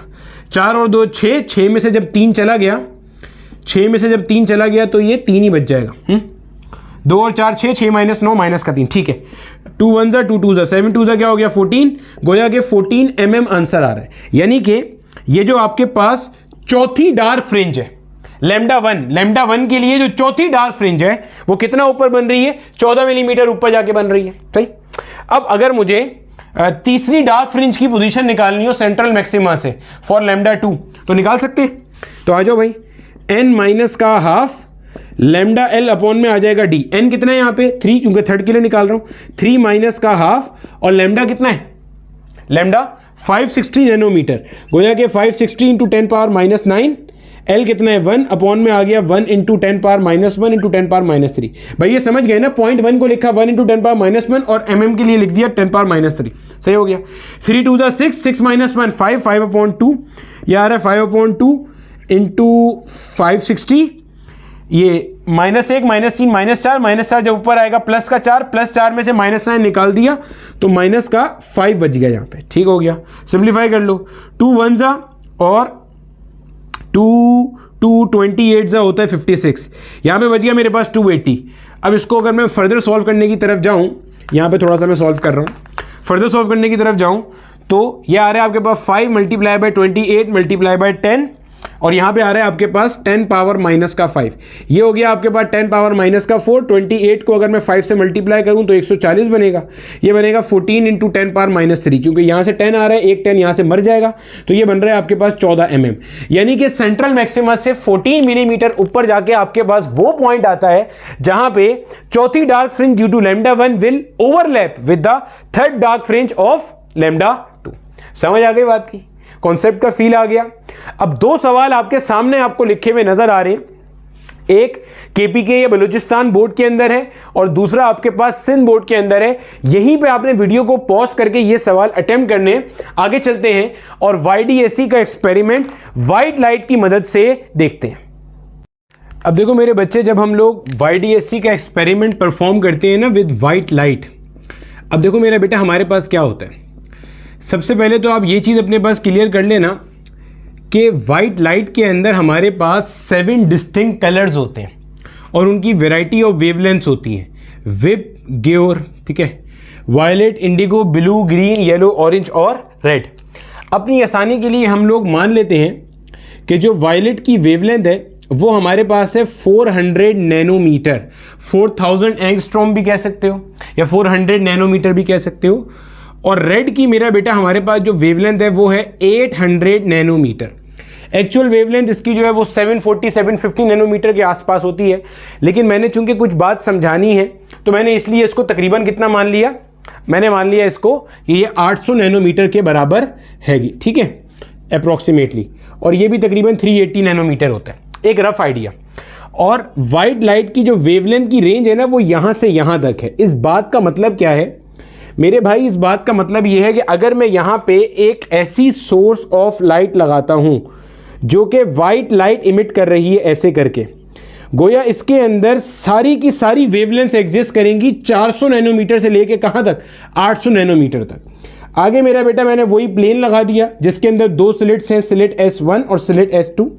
ये S1 स्लिट है, ये S2 स्लिट है, और सामने मेरा बेटा हमारे पास क्या है, स्क्रीन है। सबसे पहले हम बिल्कुल सेंट्रल मैक्सिमम वाले पॉइंट की बात कर लेते हैं।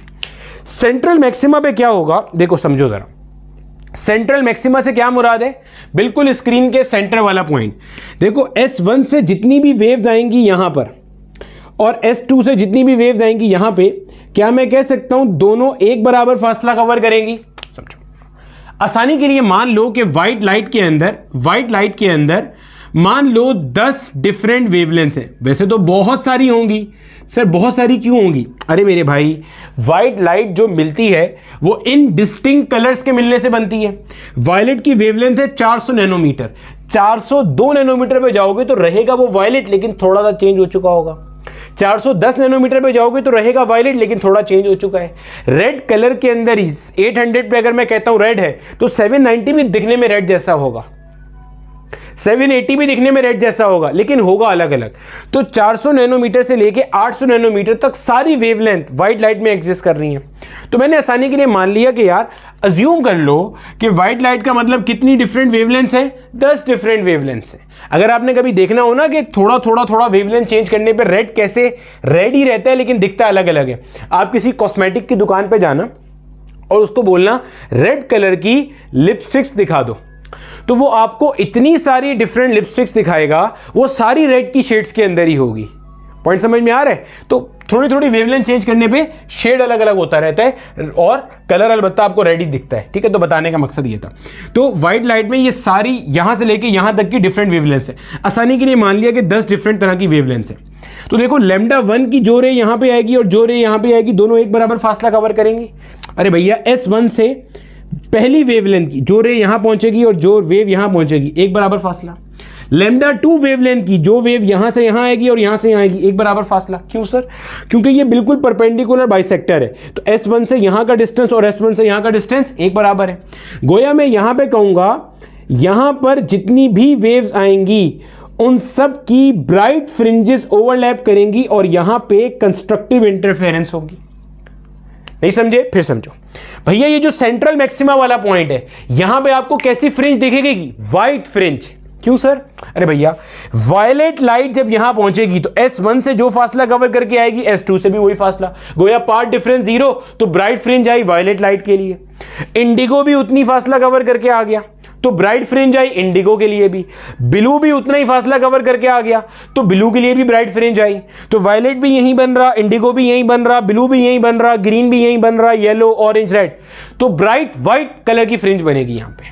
यही सवाल माजी में पूछा गया था GI के अंदर कि अगर YDSC के अंदर हम लोग व्हाइट कलर की सोर्स यूज करें तो क्या होगा भाई? आपके पास जो सेंट्रल मैक्सिमा होगा वो वहां पे जितनी भी वेवलेंथ है व्हाइट के अंदर मान लो 1000 वेवलेंथ है, तो 1000 वेवलेंथ की लाइट वेव जब यहां पे आएगी तो सबका यहां पे ब्राइट फ्रिंज बनेगा और सबका ब्राइट जब मिलेगा तो वापस व्हाइट बन जाएगा, क्योंकि व्हाइट इन्हीं लाइट से मिलके तो बनी है। सही हो गया? समझ आती है? तो यहां पे आपको ब्राइट व्हाइट लाइट दिखेगी। अच्छा, अब जैसे जैसे आप ऊपर शिफ्ट होना शुरू हो गए, मान लो इस पॉइंट पर आ गए, ये कोई पॉइंट आपने अज्यूम कर लिया। अब आपको यह बात पता है कि जैसे जैसे आप ऊपर जाना शुरू हो गए और लाइट वेव जब यहां पे पहुंचेगी, मान लो S1 से लाइट यहां पे आ रही है और S2 से भी लाइट यहां पे आ रही है। अब आपको नजर आ रहा है फासला एक बराबर कवर नहीं हो रहा। S1 से इस पॉइंट पर आने वाली वेव फासला कम कवर कर रही है और S2 से यहां पे आने वाली वेव फासला ज्यादा कवर कर रही है। तो मान लेते हैं यहां पे आपके पास जो पार्ट डिफरेंस है, इस पॉइंट पे जो पार्ट डिफरेंस है वो आपके पास हो गया λV डिवाइडेड बाई 2। λV मतलब वायलेट की वेवलेंथ डिवाइडेड बाई 2। वायलेट की वेवलेंथ डिवाइड बाई 2 का मतलब क्या हो गया? 400 डिवाइडेड बाय 2 नैनोमीटर, यानी कि ये बन गया 200 नैनोमीटर। समझिएगा, आहिस्ता आहिस्ता बात को समझिएगा। इस पॉइंट पे मेरा बेटा, ये जो आप सेंटर पे आपको बिल्कुल एक ब्राइट व्हाइट कलर की लाइट मिली, आप सेंटर से मेरे बच्चे जैसे आहिस्ता आहिस्ता ऊपर जाना शुरू हुए तो पार्ट डिफरेंस तो आना शुरू होगा, क्योंकि S1 से आने वाली वेव ऊपर वाले पॉइंट पे कम फासला कवर करेगी और S2 से आने वाली ज्यादा। तो मान लो पहला वही पॉइंट आया, सर पहला वायलेट के लिए क्यों आएगा? क्योंकि वायलेट की वेवलेंथ कम है, तो उसको हाफ से डिवाइड कर रहे हैं, तो क्या आंसर आ रहा है? 200 नैनोमीटर। मान लो ऐसा कोई पॉइंट आया जहां पे, यानी कि ये ऐसा कोई पॉइंट है जहां तक पे जो पार्ट डिफरेंस है, ये जो पार्ट डिफरेंस है ना इन दोनों वेव्स के दरमियान का जो पार्ट डिफरेंस है, ये पार्ट डिफरेंस किसके बराबर है? वायलेट की वेवलेंथ डिवाइड बाय 2। अब आपको पता है अगर दो वेव्स के दरमियान में ये वाला रिलेशन हो λ/2 तो डिस्ट्रक्टिव इंटरफेरेंस होती है। समझना, यहां पे वायलेट की जो वेव आई S1 से और वायलेट की जो वेव आई S2 से, S2 से आने वाली वायलेट की वेव ने ज्यादा फासला कवर किया। कितना ज्यादा? λV/2 ज्यादा फासला कवर किया। अरे भैया यहां से जो वायलेट की वेव आ रही है और यहां से जो वायलेट की वेव आ रही है, इन दोनों में पार्ट डिफरेंस आ गया। कितना डिफरेंस है? λ/2 का। तो गोया डिस्ट्रक्टिव इंटरफेरेंस होगी, यानी कि यहां पे जो लाइट बनेगी इसमें वायलेट कंपोनेंट नहीं होगा, इसमें वायलेट कंपोनेंट एग्जिस्ट नहीं कर रहा होगा, क्योंकि वायलेट के लिए यहां पे क्या आ गया? डिस्ट्रक्टिव इंटरफेरेंस आ गया। तो यहां पे जो आपको लाइट मिलेगी इस पॉइंट पे, ये आपको मिलेगी रेडिश व्हाइट लाइट। कैसी लाइट होगी? रेडिश व्हाइट लाइट मिलेगी। ये आपसे पूछा नहीं गया, ये मैं खुद ही बता रहा हूं। कैसी मिलेगी? Reddish white light. Sir reddish, यहां पे व्हाइट क्यों मिल रही थी? यहां पे जितनी भी वेव्स आ रही थी, वायलेट, इंडिगो, ब्लू, ग्रीन, उनका पार्ट डिफरेंस 0 था। जब पार्ट डिफरेंस 0 होगा तो सबकी ब्राइट फ्रिंज ओवरलैप करेगी, तो वापस व्हाइट बन जाएगा। अब यहां व्हाइट क्यों नहीं बन रहा? वायलेट शार्ट हो गया यहां से। क्यों शार्ट हो गया? वायलेट के लिए यहां पे डिस्ट्रक्टिव इंटरफेरेंस हो गई। क्यों डिस्ट्रक्टिव इंटरफेरेंस हुई? क्योंकि वायलेट की जो वेव यहां पे आ रही है तो उसका λ/2 का पार्ट डिफरेंस आ गया। क्लियर है? आप बोलोगे सर रेड के लिए नहीं आया? नहीं आया, क्योंकि रेड की वेवलेंथ अलग है, तो रेड की वेवलेंथ डिवाइड बाय 2 किसी और पॉइंट पे आ रही होगी। भाई रेड की वेवलेंथ तो 800 है। अच्छा, थोड़ा और ऊपर उठो, मान लो आप थोड़ा और ऊपर गए और ये कोई पॉइंट आ गया। अब इस पॉइंट पे समझिएगा जरा, अगर अभी भी नहीं समझ में आया। S1 से यहां पे एक वेव आई, S2 से भी यहां पे एक वेव आई। अब मान लो इस पॉइंट के ऊपर जो पार्ट डिफरेंस है वो कितना है? वो पार्ट डिफरेंस मान लो आपके पास हो गया 400 नैनोमीटर का। अरे भैया यहां पे पार्ट डिफरेंस 0 था, यहां पे पार्ट डिफरेंस हुआ 200 नैनोमीटर का, यहां पे पार्ट डिफरेंस बढ़ के हो गया 400 नैनोमीटर। भाई जाहिर है आप जितना ऊपर जाओगे S2 से वेव को उतना ज्यादा फासला कवर करना पड़ेगा, तो पार्ट डिफरेंस उतना क्या होगा? बढ़ता जाएगा। इस पॉइंट पे पार्ट डिफरेंस कितना हो गया? 400 नैनोमीटर का। अब इससे क्या होगा? 400 नैनोमीटर पे आप देखो, ये वायलेट की वेवलेंथ है और रेड की वेवलेंथ पे ये क्या है? डिवाइड बाय 2 है। आहिस्ता आहिस्ता समझो, अभी समझ में आएगा। देखो समझो, फिर समझो, कोई जल्दी नहीं है, आहिस्ता आहिस्ता पूरे कॉन्सेप्ट को फील करके जाएंगे। देखो समझो, सबसे पहले सेंटर वाला पॉइंट देखो। S1 से कौन कौन सी वेव्स आ रही हैं? वायलेट की, इंडिगो की, ब्लू की, ग्रीन की, येलो की, ऑरेंज की, रेड की, ये सब मिला के तो व्हाइट है। व्हाइट से यही सारी वेव निकलती हैं। इस पॉइंट पे यहां से वायलेट आई, यहां से वायलेट आई, एक बराबर फासला, पार्ट डिफरेंस 0, तो गोया वायलेट का यहां कंस्ट्रक्टिव। सिमिलरली ग्रीन, इंडिगो सबका कंस्ट्रक्टिव हो गया। अच्छा, तो आपको यहां ब्राइट व्हाइट मिल गई, व्हाइट लाइट मिल गई आपको। ठीक है, थोड़ा सा ऊपर उठे तो यहां पे आपके पास आया 200 नैनोमीटर का पार्ट डिफरेंस वाला पॉइंट। अब 200 नैनोमीटर वाले पॉइंट पे क्या है? वायलेट की जो वेव है वो है 400 नैनोमीटर, इसका आधा करोगे तो कितना बना? 200 नैनोमीटर। गोया यहां पे S1 से वायलेट वाली आई, S2 से वायलेट वाली आई, तो S2 से आने वाली वायलेट ने आधा वेव साइकिल ज्यादा कवर किया S1 के मुकाबले में, तो डिस्ट्रक्टिव इंटरफेरेंस वायलेट के क्रस्ट पे वायलेट का ट्रफ आ गया, तो डिस्ट्रक्टिव इंटरफेरेंस वायलेट चला गया। अब सारे कलर यहां पे है, बस वायलेट नहीं है, तो कैसा है? रेड डोमिनेट कर जाएगा, रेडिश व्हाइट हो गया। थोड़ा सा और ऊपर उठे, एक पॉइंट आ रहा है यहां पे, अब आपका जो पार्ट डिफरेंस है वो कितना हो गया? 400 नैनोमीटर का। 400 नैनोमीटर आपके पास वायलेट की वेवलेंथ है और रेड की वेवलेंथ का आधा है। समझिएगा समझिएगा, आहिस्ता आहिस्ता। S1 से वायलेट यहां पे आया, S2 से वायलेट यहां पे आया। नजर ही आ रहा है, क्या S2 से जो वायलेट वेव यहां आई होगी और S1 से जो वायलेट वेव यहां आई, क्या दोनों ने एक बराबर फासला कवर किया? नहीं, S2 से यहां पे आने वाली वायलेट वेव ने ज्यादा कवर किया S1 के मुकाबले में। और कितना ज्यादा? 400 नैनोमीटर, और 400 नैनोमीटर वायलेट की वेवलेंथ है। गोया मैं कह सकता हूं इधर से जो वायलेट की वेव आई, अगर उसने 4 साइकिल कवर किए तो इधर से वायलेट की वेव ने यहां तक आने में 5 साइकिल कवर किए। पार्ट डिफरेंस कितना है? 1 लैम्डा का, और 1 लैम्डा का मतलब कंस्ट्रक्टिव इंटरफेरेंस। गोया वायलेट के लिए यहां पे क्या हो रही है? Constructive interference. अब रेड की बात करते हैं। यहां पे पार्ट डिफरेंस कितना है? 400 नैनोमीटर। रेड की वेव यहां पे आई और रेड की वेव यहां से भी यहां पे आई, तो 400 नैनोमीटर इसकी टर्म में कैसे बनेगा? इसको अगर मैं 2 से डिवाइड कर दूं तो मैंने कहा ये λr/2 है। गोया के रेड वेव ने यहां से यहां आते हुए अगर 4 साइकिल कवर की है, तो यहां से जो रेड वेव यहां पे आ रही है उसने 4.5 साइकिल की कवर की, आधा साइकिल यहां से के मुकाबले में ज्यादा कवर किया। और ये आधे साइकिल का मतलब क्या होता है? कि जो पार्ट डिफरेंस है वो डिस्ट्रक्टिव की तरफ जा रहा है। गोया यहां पे रेड के लिए क्या हो गया? Destructive interference. गोया यहां पे रेड मार्केट से गायब हो गया। जब रेड मार्केट से गायब हो गया, अब यहां पे जो आपको कलर दिखेगा वो ब्लूइश व्हाइट दिखेगा। ब्लूइश व्हाइट क्यों दिखेगा? भाई विप ग्योर में जब रेड चला गया तो वायलेट का पलड़ा भारी हो गया, जब वायलेट का पलड़ा भारी हो गया तो ब्लूइश व्हाइट टाइप का कलर दिखेगा। इससे ऊपर क्या होगा? इससे ऊपर आपके पास इससे ऊपर आपको यूनिफॉर्म व्हाइट और इसी तरीके से नीचे यहां पे आपके पास 200 नैनोमीटर के बाद यहां पे आपको एक रेडिश व्हाइट दिखेगा, फिर एक ब्लूइश व्हाइट दिखेगा और इससे नीचे आपको यूनिफॉर्म व्हाइट दिखेगा। सर यूनिफॉर्म व्हाइट क्यों दिखेगा अब उसके बाद? भाई यूनिफॉर्म व्हाइट इसलिए दिखेगा कि मान लो यहां पे कोई पॉइंट आया आपके पास, अब इस पॉइंट पर कुछ कलर्स मौजूद होंगे, कुछ कलर्स गायब हो जाएंगे। नजर आ रहा है? जैसे यहां पे देखो, यहां पे रेड गायब था, वायलेट मौजूद था। अब ऊपर जाओगे, कुछ कलर्स का कंस्ट्रक्टिव हो रहा होगा, कुछ कलर्स का डिस्ट्रक्टिव हो रहा होगा। जिनका कंस्ट्रक्टिव होगा उसकी वजह से मिलके आपको एक पेल व्हाइट सा कुछ दिखेगा। फिर इसी तरीके से इससे ऊपर आपको पूरा व्हाइट दिखेगा, पेल व्हाइट, इतना ब्राइट नहीं जितना सेंटर में था, पेल व्हाइट। इसी तरह यहां पे पहले रेडिश व्हाइट, फिर ब्लूइश व्हाइट, फिर इससे नीचे आपको क्या मिलेगा? यूनिफॉर्म पेल व्हाइट कलर मिल रहा होगा। यूनिफॉर्म पेल व्हाइट क्यों? आप कोई भी पॉइंट उठाओगे ना, वहां पे कुछ कलर्स का यानी कि कुछ वेवलेंथ का डिस्ट्रक्टिव हो रहा होगा, कुछ वेवलेंथ का कंस्ट्रक्टिव हो रहा होगा। तो कंस्ट्रक्टिव जब बहुत सारे डिफरेंट वेवलेंथ्स मिलेंगी तो वो व्हाइट टाइप की लाइट दे रहे होंगे। पॉइंट समझ में आ गई? तो ये वाली कहानी होती है। कॉन्सेप्ट का फील आया? कॉपी कर लो। अगर आपको ये चीज नहीं समझ में आई तो दोबारा से इसको रिपीट करके देखना ताकि आपको कॉन्सेप्ट का फील आ जाए जो मैंने आपको बातें समझाई हैं। आगे चलते हैं। अब देखो मेरा बेटा, अगला हमारे पास एक छोटा सा मासूमाना सा टॉपिक है और वो ये है कि आपको एक बात पता है कि मान लो ये आपके पास स्लिट वाला प्लेन है, यानी कि यहां पे आपके पास एक स्लिट S1, यहां पे आपके पास एक स्लिट S2, S1, S2 और यहां पे मेरा बेटा आपके पास L डिस्टेंस के फासले के ऊपर मौजूद आपकी स्क्रीन जिसके ऊपर आपको इंटरफेरेंस पैटर्न मिलता है और S1 और S2 के दरमियान में आपके पास कुछ स्लिट सेपरेशन D मौजूद है। अब हमें यह बात भी पता है कि भाई यहां पे जो परपेंडिकुलर बाइसेक्टर है इस जगह पे आपको मिलती है जीरोथ ऑर्डर की इमेज। जीरोथ ऑर्डर मतलब m इज इक्वल टू 0 की इमेज। अब इसके ऊपर मिलता है पहला मिनिमा, फिर पहला मैक्सिमा, फिर दूसरा मिनिमा, फिर दूसरा मैक्सिमा। अगर मैक्सिमा की बात करें तो पहला मैक्सिमा, दूसरा, तीसरा। अब कितने ऊपर तक ये मैक्सिमा एग्जिस्ट कर सकता है? आसान भाषा में अगर आपको बता दिया जाए कि दो स्लिट्स के दरमियान में फासला ये है और स्लिट से लेके स्क्रीन तक का फासला ये है और जो लाइट आप यूज कर रहे हो, जो भी आप लाइट यूज कर रहे हो, इस लाइट की वेवलेंथ आपको दे दी जाए तो क्या आप बता सकते हो मैक्सिमम ऑर्डर ऑफ फ्रिंज कहां पे एग्जिस्ट करेगा या कितनी ज्यादा से ज्यादा ब्राइट और कितनी ज्यादा से ज्यादा डार्क फ्रिंजेस एग्जिस्ट कर सकती हैं? ये कर रहे हैं। हेडिंग लगा लेना अपने पास, मैक्सिमम ऑर्डर ऑफ फ्रिंज। माजी में 2 बार इसके भी क्वेश्चन आए हुए हैं। ठीक है, देखो भैया, हमें ये बात पता है, मान लो कोई भी एक पॉइंट ले लेता हूं मैं, मान लो ये पॉइंट है, लेट्स से पॉइंट P।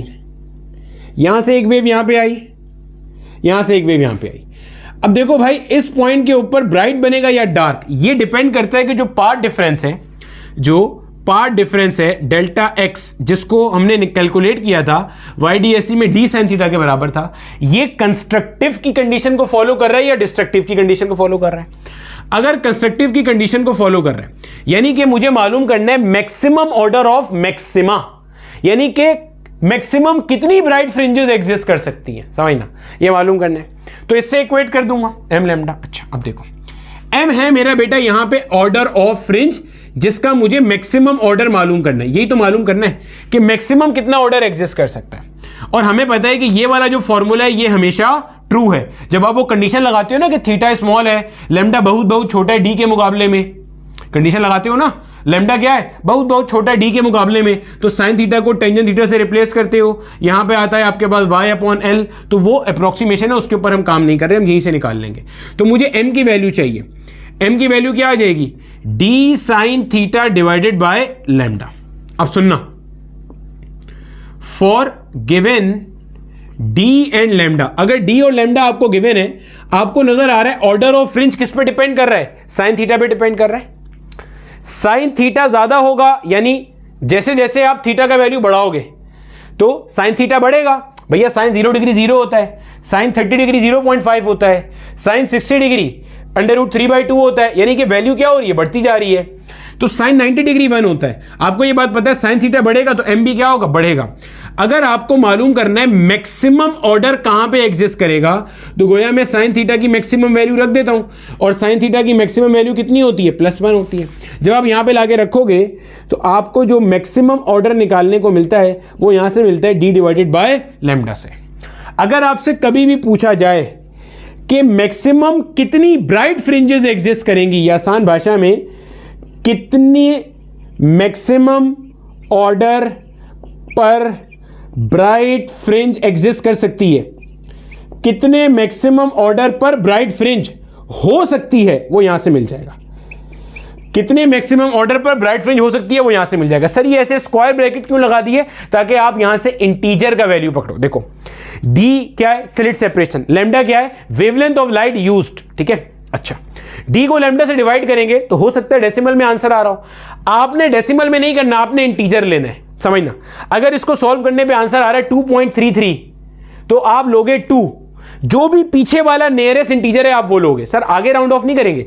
अगर इसको डिवाइड करने पे आंसर 2.7 आ रहा है तो 3 कर दें? नहीं, 2 करना है, पीछे वाला करना है हमेशा। अगर इसको सॉल्व करने पे 2.9 आ रहा है तब भी 2 करोगे, 2.8 आ रहा है तब भी 2 करोगे, 3.7 आ रहा है 3 कर दिया, 3.4 आ रहा है 3 कर दिया, 4.3 आ रहा है 4 कर दिया। यानी कि इसको डिवाइड करने पे जो भी आंसर आ रहा है उसका पीछे वाला नियरेस्ट इंटीजर उठा लेना है आपने। कितने मैक्सिमम ऑर्डर पे फ्रिंज हो सकती है ब्राइट फ्रिंज। अब इसी तरीके से अगर आपको निकालना हो कि यार मिनिमा कितना मैक्सिमम ऑर्डर पे एग्जिस्ट कर सकता है, भाई जैसे मैं कह रहा हूं 5वां मैक्सिमा एग्जिस्ट कर रहा है तो भाई मिनिमा भी तो कोई एग्जिस्ट कर रहा होगा। 5वां, चौथा, कौन सा मिनिमा एग्जिस्ट कर रहा है आपने बताना है। तो जैसे कितने मैक्सिमम ऑर्डर पर ब्राइट फ्रिंज हो सकती है, वैसे ही कितने मैक्सिमम ऑर्डर पर डार्क फ्रिंज हो सकती है वो निकालने जा रहे हैं। तो भाई इस पॉइंट पे अगर डार्क फ्रिंज है तो उसकी कंडीशन क्या होगी कि जो पार्ट डिफरेंस है वो किसके बराबर है? पार्ट डिफरेंस बराबर है m माइनस हाफ लैम्डा के। यही कंडीशन है। m कहां से स्टार्ट होता है? 1 2 3 4 5 से। सही। अगर मुझे m का वैल्यू चाहिए तो क्या बनेगा भाई? d साइन थीटा बटे में आ गया lambda is equal to m minus का हाफ। हाफ को वहां ले जाएंगे, क्या बनेगा? m will be equal to d sine theta by lambda plus का हाफ। नजर आ रहा है m डिपेंड कर रहा है साइन थीटा पे। गोया अगर आपको मैक्सिमम ऑर्डर मालूम करना है डार्क फ्रिंज का तो साइन थीटा का मैक्सिमम वैल्यू रख दो विच इज +1। तो क्या बनेगा? m will be equal to d by lambda plus का हाफ। और यहां भी मैंने यही इंटीजर फंक्शन के ब्रैकेट लगा दिए जो ये बता रहा है इसको सॉल्व करने पे जो भी आंसर है, भले डेसिमल में आंसर आए, आपने डेसिमल वाले नंबर को नहीं देखना। अगर आंसर आता है 4.561 आपने यहां से क्या उठा लेना है? 4 इंटीजर उठा लेना है, जो भी उसका नियरेस्ट पिछला इंटीजर है वो उठा लेना है। क्लियर हो गया? मैक्सिमम ब्राइट फ्रिंज का ऑर्डर, मैक्सिमम डार्क फ्रिंज का ऑर्डर। छपाई मार लो, इसका सवाल दिखा रहा हूं। अब देखो मेरा बेटा, आपके सामने मैंने क्वेश्चन मेंशन किया है एनटीएस के 2022 के जो सालों के कुछ पेपर थे ना, उसके अंदर से, सालों से मुराद यहां पे ईयर्स था, ठीक है, और कुछ नहीं समझना भाई। एनटीएस के 2022 के जो साल के पेपर थे ना, उसके अंदर से ये क्वेश्चन उठाया है। कहता है in Young's double slit experiment distance from the slit to the screen is 1 metre, slit separation 1 mm है, लैम्डा आपको दिया है 1/2 mm। यहीं से देखो आप पकड़ लो, लैम्डा स्मॉल डी के मुकाबले में बहुत छोटा नहीं है, फर्क नहीं पड़ेगा, क्योंकि मैंने आपको ऑलरेडी जो मैक्सिमम ऑर्डर निकालने वाला फॉर्मूला ड्राइव कराया है वो पोजीशन ऑफ ब्राइट या पोजीशन ऑफ डार्क फ्रिंज के फॉर्मूले से नहीं कराया, मैंने आपको पार्ट डिफरेंस की कंडीशन से कराया, जो कि हमेशा ट्रू है। तो टेंशन नहीं लेना, आपके भाई ने सब देख के कराया काम। Find the number of maxima and minima obtain on the screen. आपने बताना है मैक्सिमा और मिनिमा जो कि स्क्रीन पर होंगे, मैक्सिमम कितनी ब्राइट फ्रिंजेस होंगी और मैक्सिमम कितनी डार्क फ्रिंजेस होंगी। देखो हमने अभी पढ़ा था मैक्सिमम ऑर्डर अगर आपने ब्राइट फ्रिंज का निकालना है, मैक्सिमम ऑर्डर अगर आपने किसका निकालना है? ब्राइट फ्रिंज का निकालना है, तो फॉर्मूला क्या था? d डिवाइडेड बाय लैम्डा, और ऐसे इंटीजर ब्रैकेट्स आ गए आपके पास। d कितना है यहाँ पे? 1, और mm के अंदर है और लैम्डा भी mm में, वरना मैं यूनिट दोनों की सेम कर देता। सॉल्व करेंगे, ठीक है, तो ये 2 पलट के ऊपर चला जाएगा तो 2 ही आ रहा है इत्तेफाक से आंसर। यानी कि मैक्सिमम ऑर्डर की ब्राइट फ्रिंज कितनी आ रही है? 2 आ रही है। अच्छा समझना अभी। अब जरा मैक्सिमम ऑर्डर डार्क फ्रिंज का भी निकाल लें, फिर इस पे मजीद बातचीत करते हैं। अब मैक्सिमम ऑर्डर किसका निकाल रहे हैं भाई साहब? डार्क फ्रिंज का निकालने जा रहे हैं। क्या बनेगा भाई? ये बन जाएगा हमारे पास d बाय लैम्डा प्लस का हाफ, ऐसे ही बनेगा। चलो वैल्यूज पुट करो और जरा आंसर निकालो।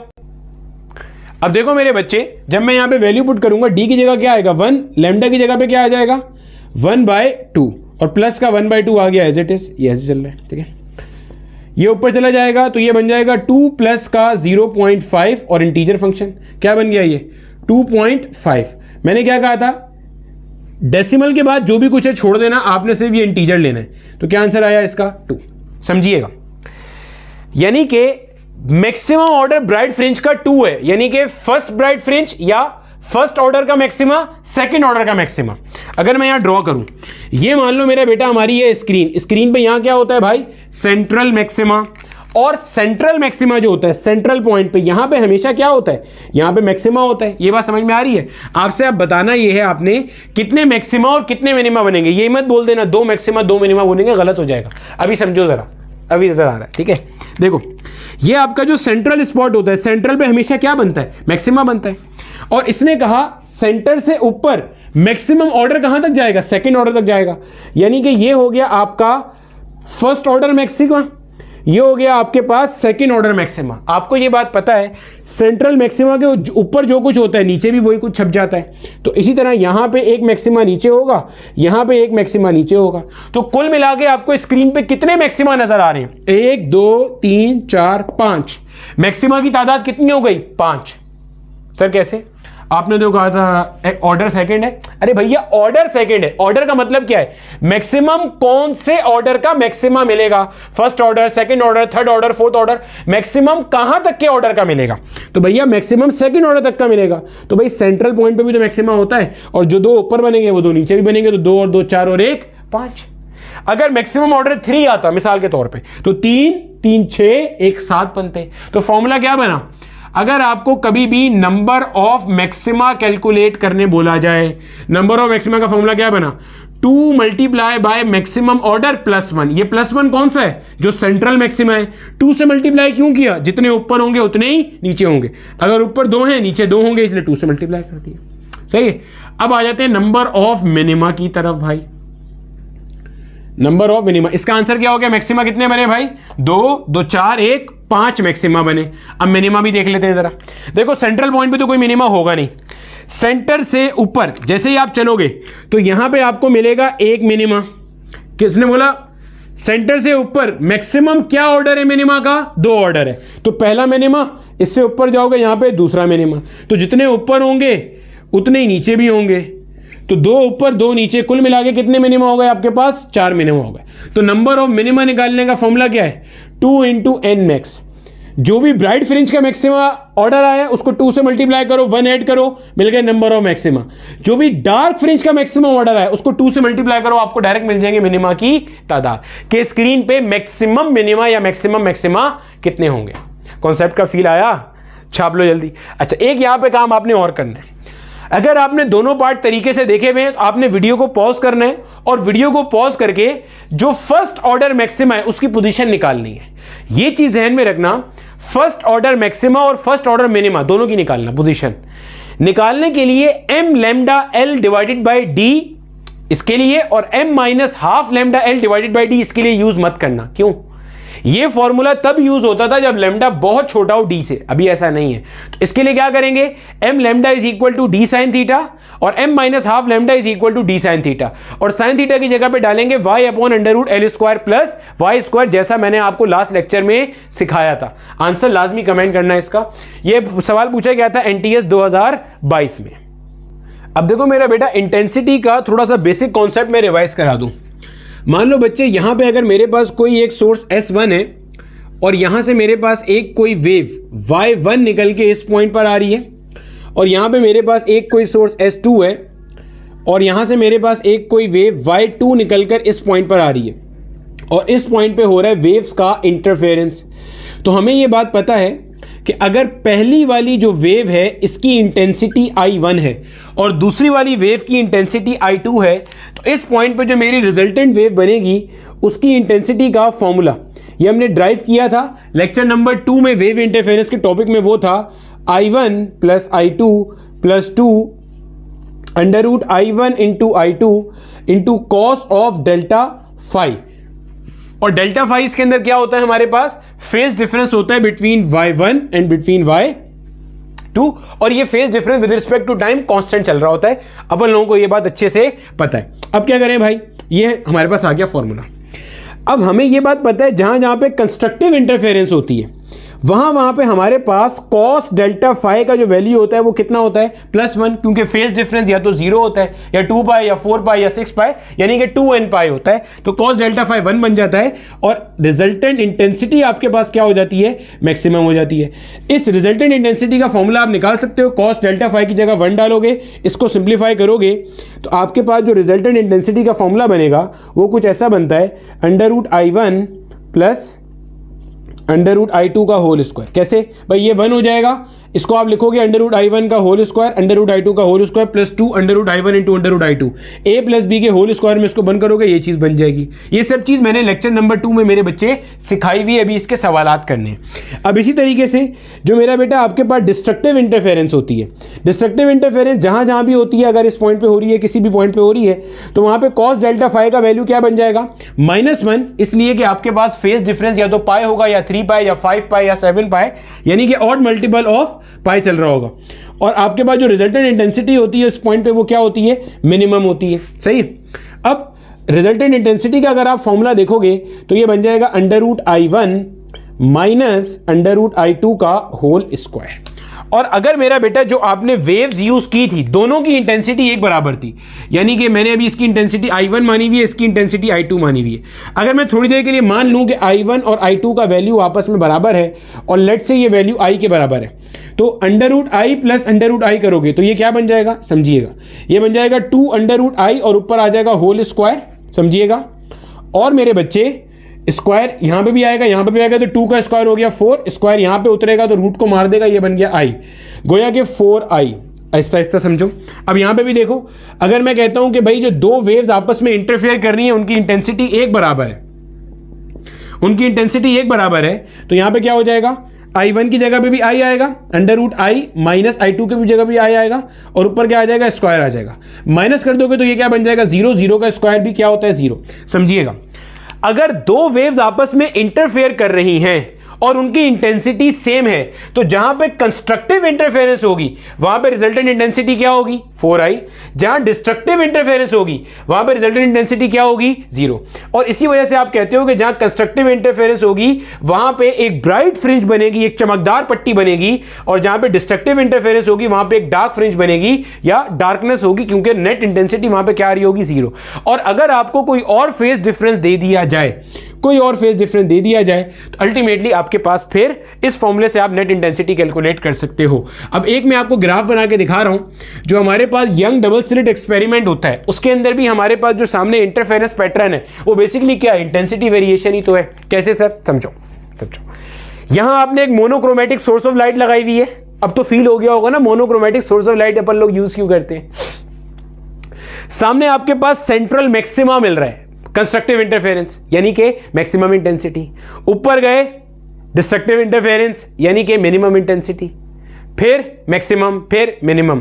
तो इंटेंसिटी की वेरिएशन हो रही है स्क्रीन के ऊपर, फील करना आप जरा। ये मेरा बेटा वही मैंने स्क्रीन जो आपके सामने है ना उसको ऐसे लिटा दिया, ये आपका सेंट्रल मैक्सिमा वाला पॉइंट है, ये सेंट्रल मैक्सिमा से ऊपर, ये सेंट्रल मैक्सिमा से नीचे। यहां मैं आपको दिखाऊंगा पार्ट डिफरेंस। सेंट्रल मैक्सिमा पे आपको पता है ना पार्ट डिफरेंस कितना होता है, 0। कुछ आगे जाके आपका पार्ट डिफरेंस होता है λ/2, कुछ आगे जाके पार्ट डिफरेंस होता है लैम्डा, कुछ आगे जाके पार्ट डिफरेंस होता है कितना, 3λ/2, कुछ आगे जाके पार्ट डिफरेंस होता है आपका 2λ, समझ आ रही है। फिर ऐसे ही कुछ आगे जाके होता है आपका 5λ/2, भाई 0.5λ, 1λ, 1.5λ, 2λ, और ये 2.5λ। 5λ/2 का मतलब क्या है, 2.5λ, ठीक है। कुछ आगे जाके क्या हो जाएगा, 3λ, या ऐसे कर सकते हो 1λ/2, ये 2λ/2, 2 से 2 मर गया, 3λ/2, ये 4λ/2, तो 2 से 4 को काटा तो 2 आ गया, 5λ/2 और 6λ/2, सही। इसी तरह यहां पे भी आ जाएगा पार्ट डिफरेंस λ/2 माइनस के अंदर, पार्ट डिफरेंस लैम्डा माइनस के अंदर। मैंने YDSC के पहले पार्ट में बताया था पार्ट डिफरेंस में माइनस का मतलब क्या है, आप पार्ट डिफरेंस लेते हो S2P माइनस S1P, यानी वेव 2 का फासला माइनस वेव 1 का फासला। जब आप सेंटर से ऊपर वाले पॉइंट पे होगे तो ये हमेशा पॉजिटिव आएगा, क्योंकि वेव 2 ज्यादा फासला कवर करेगी, वेव 1 कम फासला कवर करेगी। लेकिन जब आप सेंट्रल मैक्सिमा से नीचे आओगे तो ये माइनस में आएगा, क्यों, क्योंकि वेव 2 कम कवर करेगी और वेव 1 ज्यादा फासला कवर करेगी, सही है। तो समझ जाना ये माइनस साइन का मतलब क्या है। तो ये आ गया आपका 3λ/2। भाई ये सब चीज एक सीक्वेंस में चल रही है, 2λ, ये आ गया आपके पास 5λ/2, और यहां पे आपके पास आ गया कहीं पे 3λ, और यहां पे आपने ली हुई है इंटेंसिटी। अब देखो जो आपका सेंट्रल मैक्सिमा वाला पॉइंट होता है, समझिएगा, ये अपनी आसानी के लिए बना लिया मैंने, ठीक है। जो मेरा बेटा आपका सेंट्रल मैक्सिमा वाला पॉइंट होता है वहां पे क्या होती है, कंस्ट्रक्टिव इंटरफेरेंस। और जहां कंस्ट्रक्टिव इंटरफेरेंस होती है वहां पे रिजल्टेंट इंटेंसिटी क्या होगी, 4i। सर 4i क्यों? मैंने ये माना कि S1 से जो वेव्स आ रही हैं मोनोक्रोमेटिक सोर्स की, उनकी इंटेंसिटी भी वही है जो S2 से वेव्स आ रही हैं, क्योंकि एक ही सोर्स से वेव्स आ रही हैं तो इंटेंसिटी विल नॉट चेंज। तो i और i आ रही हैं। जहां कंस्ट्रक्टिव इंटरफेरेंस होगी वहां पे 4i, जहां डिस्ट्रक्टिव इंटरफेरेंस होगी वहां पे इंटेंसिटी 0, यानी कि λ/2 पे डिस्ट्रक्टिव इंटरफेरेंस, गोया इंटेंसिटी क्या हो गई, 0। फिर लैम्डा पे आपके पास क्या हो गई, यहां पे कंस्ट्रक्टिव, गोया फिर से 4i। फिर 3λ/2 पे पार्ट डिफरेंस है, ये पार्ट डिफरेंस चल रहे हैं सारे, डिस्ट्रक्टिव इंटरफेरेंस। फिर 2λ पे कंस्ट्रक्टिव इंटरफेरेंस, फिर 5λ/2 पे डिस्ट्रक्टिव, फिर यहां पे कंस्ट्रक्टिव। पॉइंट समझ में आ रहा है? गोया अगर मैं इस ग्राफ को बनाऊं तो ये कुछ ऐसा बनेगा।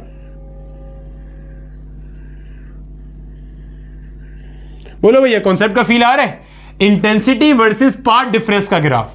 यहां पे भी देख लो, λ/2 पे डिस्ट्रक्टिव, लैम्डा पे कंस्ट्रक्टिव, फिर 3λ/2 पे डिस्ट्रक्टिव, फिर 2λ पे कंस्ट्रक्टिव, 5λ/2 पे डिस्ट्रक्टिव, फिर 3λ पे कंस्ट्रक्टिव। समझ आ गई बात की? बस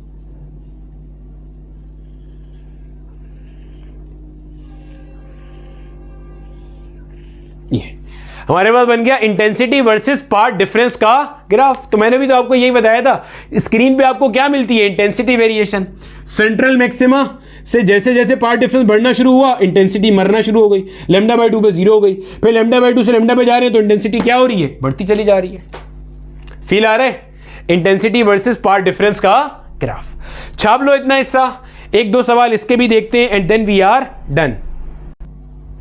अब देखो मेरा बेटा, आपके सामने एक सिंपल सा क्वेश्चन मेंशन है जो अभी हमने टॉपिक पढ़ा उससे रिलेटेड, और ये हमारा आज के लेक्चर का मोस्ट प्रोबेबली आखिरी क्वेश्चन रहेगा। कहता है two coherent sources each emitting light of intensity I0 interfere in a medium at a point where phase difference between them is 2π/3, find the resultant intensity at that point. अब यही भी आपको कह सकता था कि भाई in Young's double slit experiment दो स्लिट्स हैं that are acting as two coherent sources and they are emitting light of intensity I0.